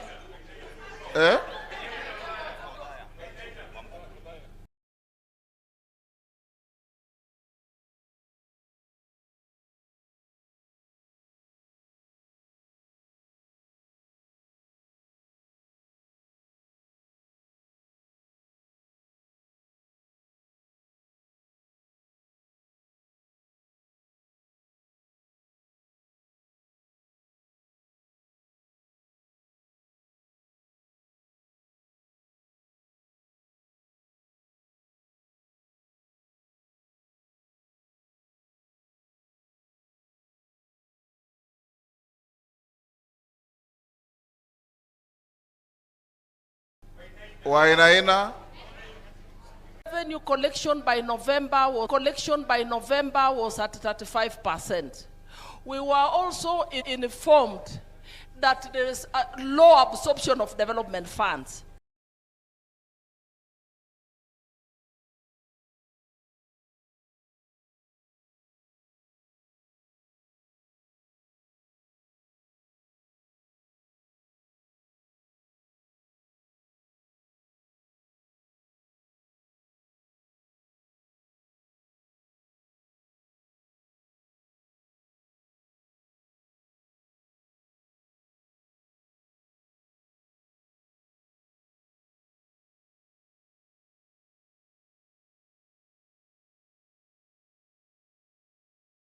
Since we are about to start another budget cycle. My concern. Thank you. You want 2 minutes? Next. Presides.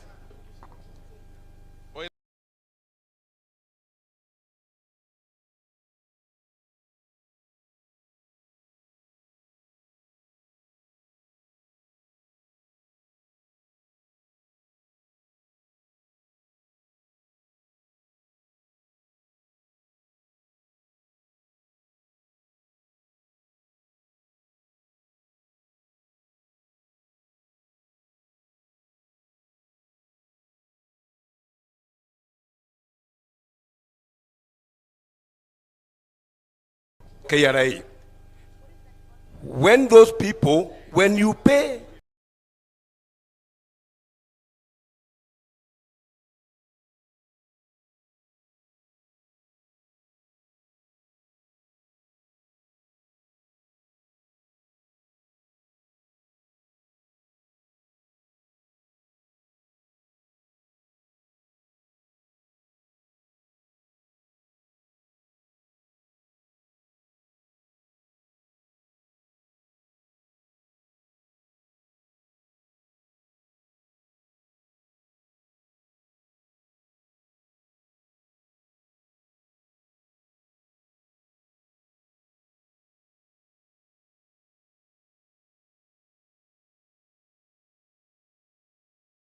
of KRA.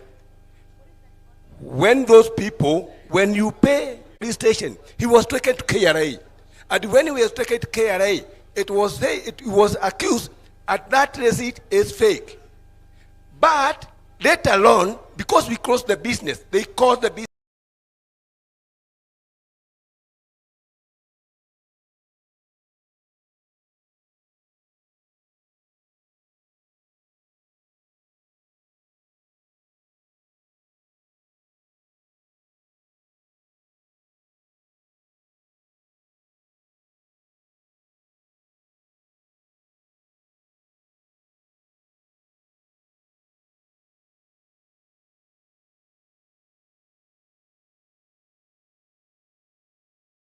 The business was closed. 100,000 my company.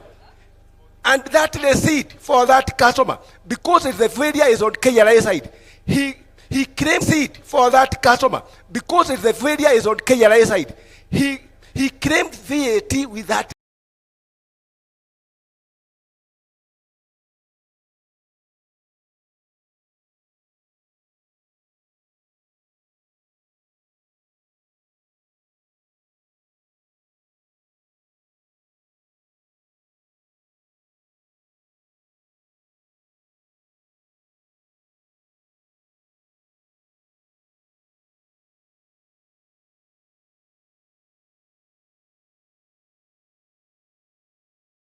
That receipt. The customer, the client, claim their VAT with that receipt. First thing, Mr. Speaker, we've really gone and prosecuted the issue of pending bills. I want the PS to really tell me. I mean, we come up with a law that says give the youth X amount, give the women X amount, all right, in terms of procurement. And then we don't pay them, and then you stand there and you say that they have to pay the VAT, okay? So for me, I feel that our majority leader also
leader also questioned you on the same.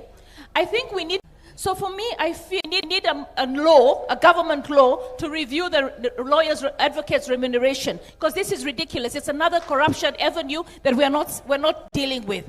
And when it comes to your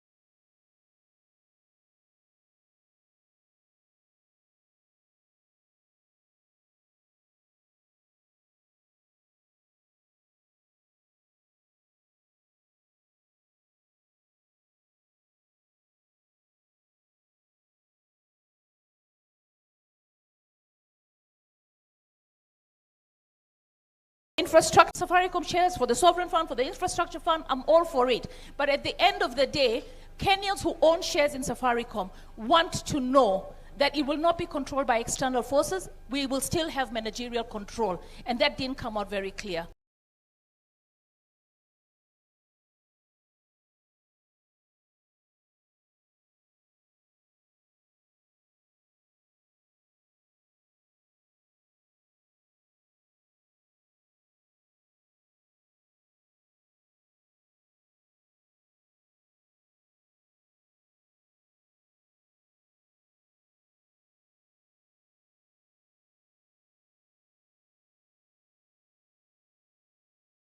Thank you.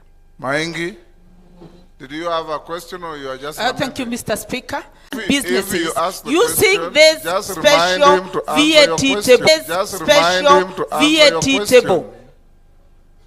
Are you going to continue shutting Kenyan businesses, or are you going to explore other ways of ensuring compliance? Well done. Thank you. Daud Wajia, the last.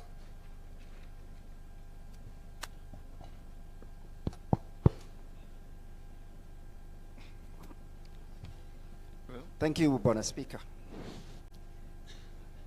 My question, actually, I will only ask one question. Pardon? I will ignore all the other questions I have. I will ask the last question. You are entitled to only one. Ask. Okay. When the PS was giving his answer on the infrastructure fund, the National Infrastructure Fund,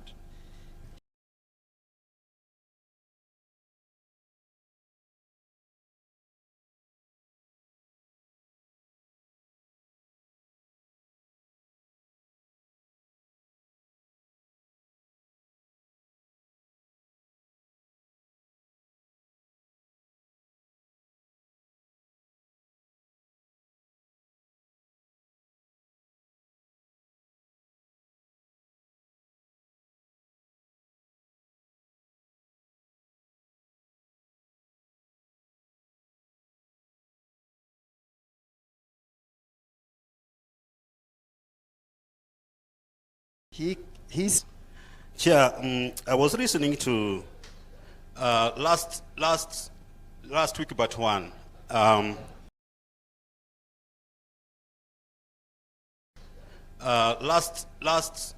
Last week but one, we had a meeting with the Treasury, and when they are presenting, it was like the deal they have is the best deal. And when the chair was presenting the methodologies, valuation methodologies, we got a value for share for 36.62 shillings. And Speaker, the PS said they are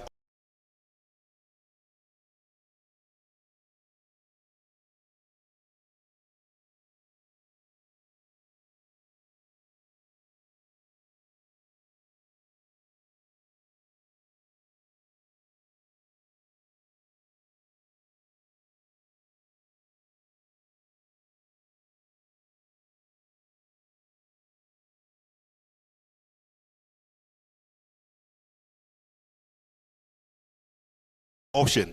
They are open for better option.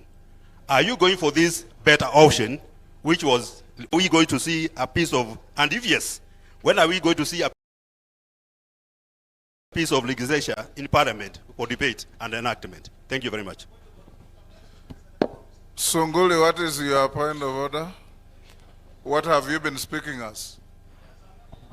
Mr. Speaker, my point of order is actually for your guidance, because the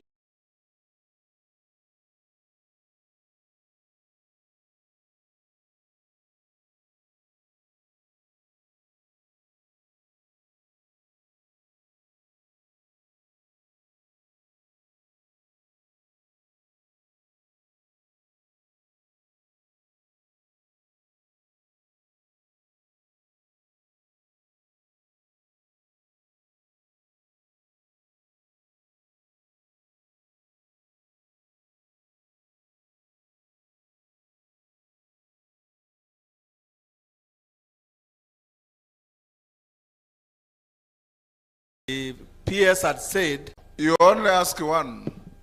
Okay, you only ask one. Okay, this is not a lecture room. Let me ask one. Yes. The PS did indicate that the solution to our challenges, one of them would be zero-based budgeting, and the other one would be single treasury account. Mr. Speaker,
these issues of infrastructural fund bill, I didn't get. Please bring it to the House. I didn't get the question. Repeat again. You didn't get what?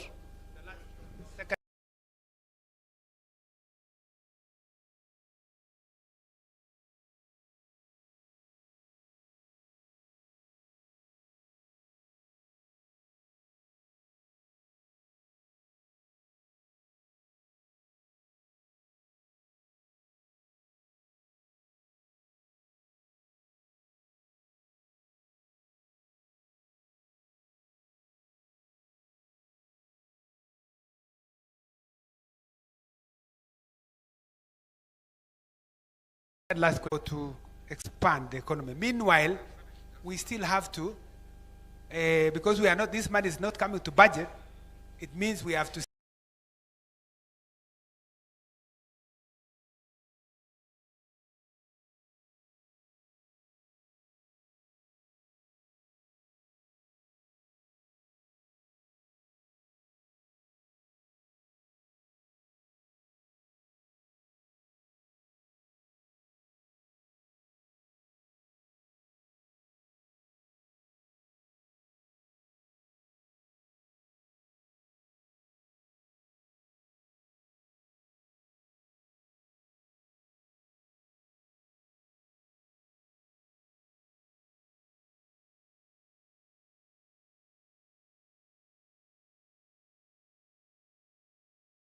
still carry on with the fiscal consolidation exercise that we are undertaking. And of course, Kenyans have a right also to take action against measures which have been taken by institutions which don't comply with the law. And so, Honorable Pasari's pending bills, I have indicated we are going to work hard to sort all those pending bills. We will, the intention is that If we pay, we will start with a small value, which are likely to affect by women and youth, because those are by women and youth, because those are the majority. And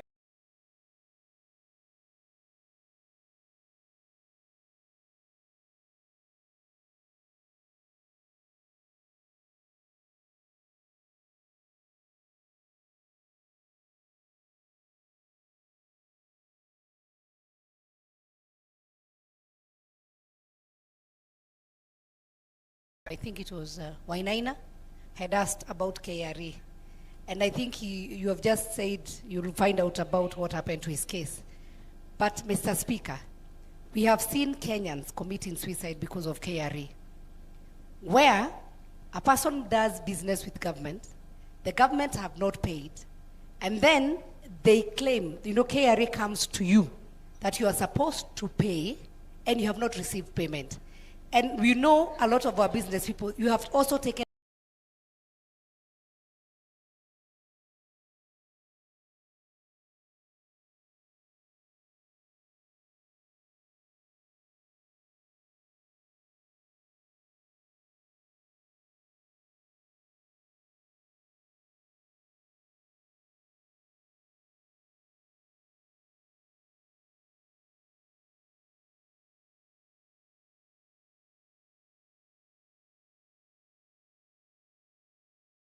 a loan in the bank.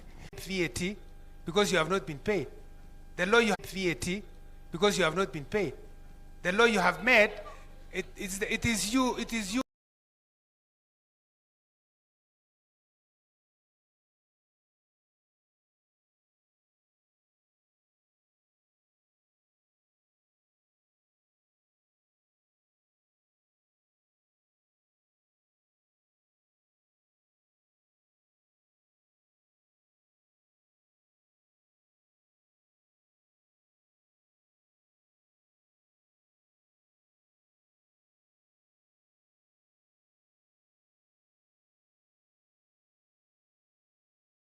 Who have made the law. Wainaina, what is it?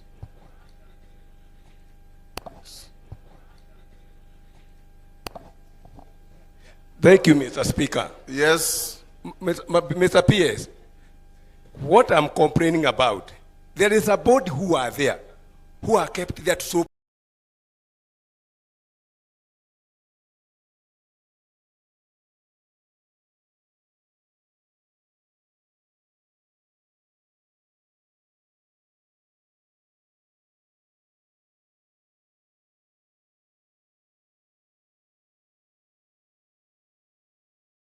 problem of the client.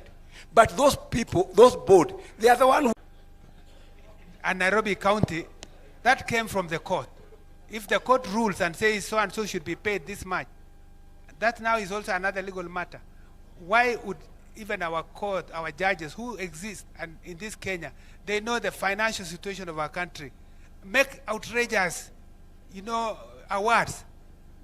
I think also it needs to be done in a manner that reflects the fiscal reality. Honorable Maingi, for special VAT, I think I've indicated this. We can't. It has to. We have to operate within the legal framework. Honorable Mboni,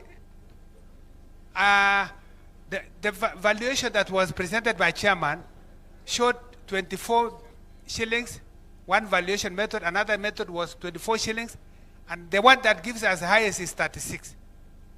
So on average, that would be 36. So on average, that would give us 25.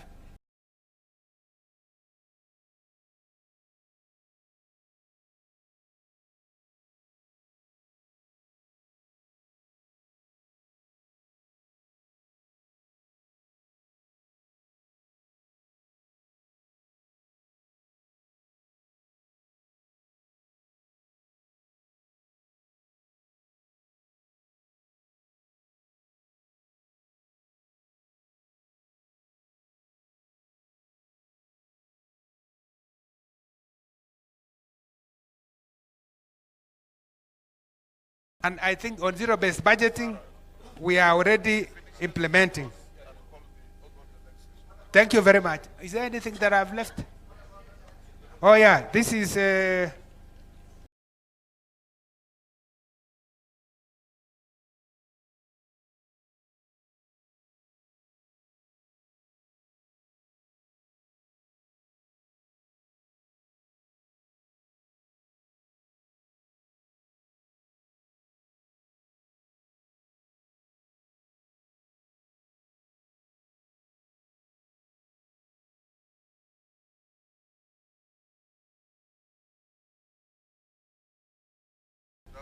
Dawood.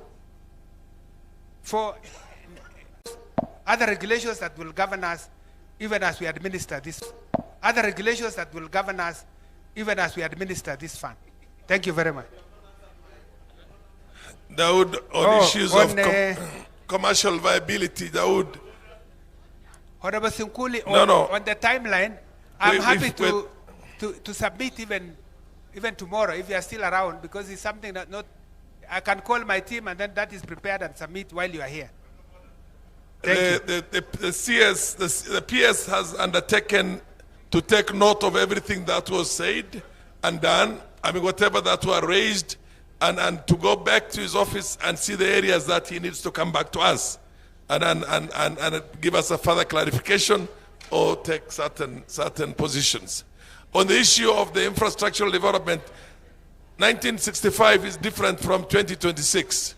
What was essentially commercially viable those days, or what was called high potential areas, that potential has been exhausted. The potential now is what was essentially ignored in the olden days, which is what's called the arid and semi-arid areas. That's where the infrastructure is going to go largely.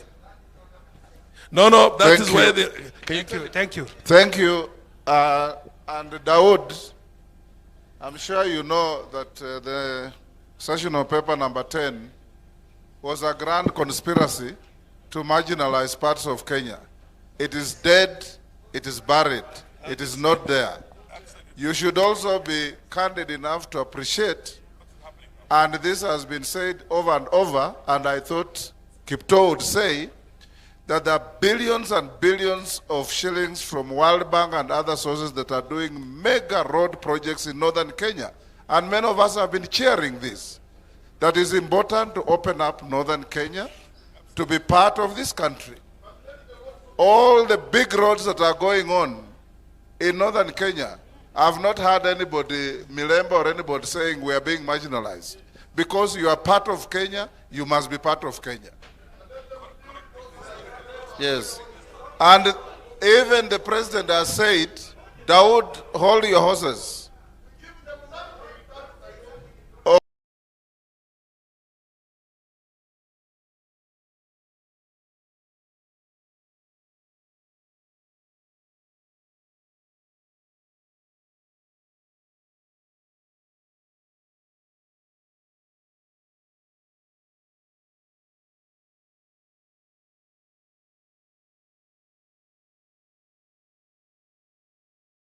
Okay, Wanjala Sahara, and I come to northern with you, and there are more new roads coming up in northern Kenya than even regions like western, and we are okay with that because we are correcting historical injustices.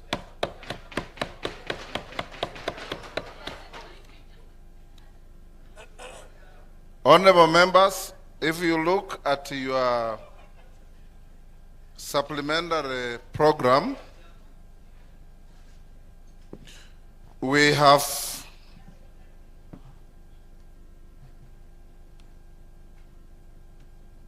now to have the Minister for Security, but the majority leader will inform us, because I tasked him to get the minister, what has transpired so that we move to the next issue. Majority leader.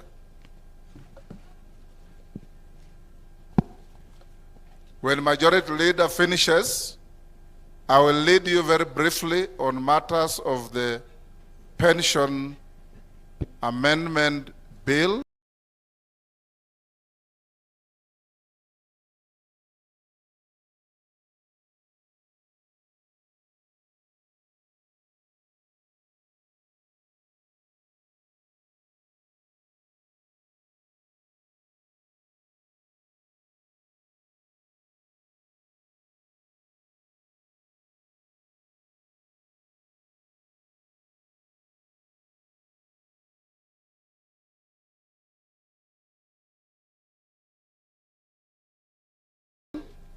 by Makali Mulu.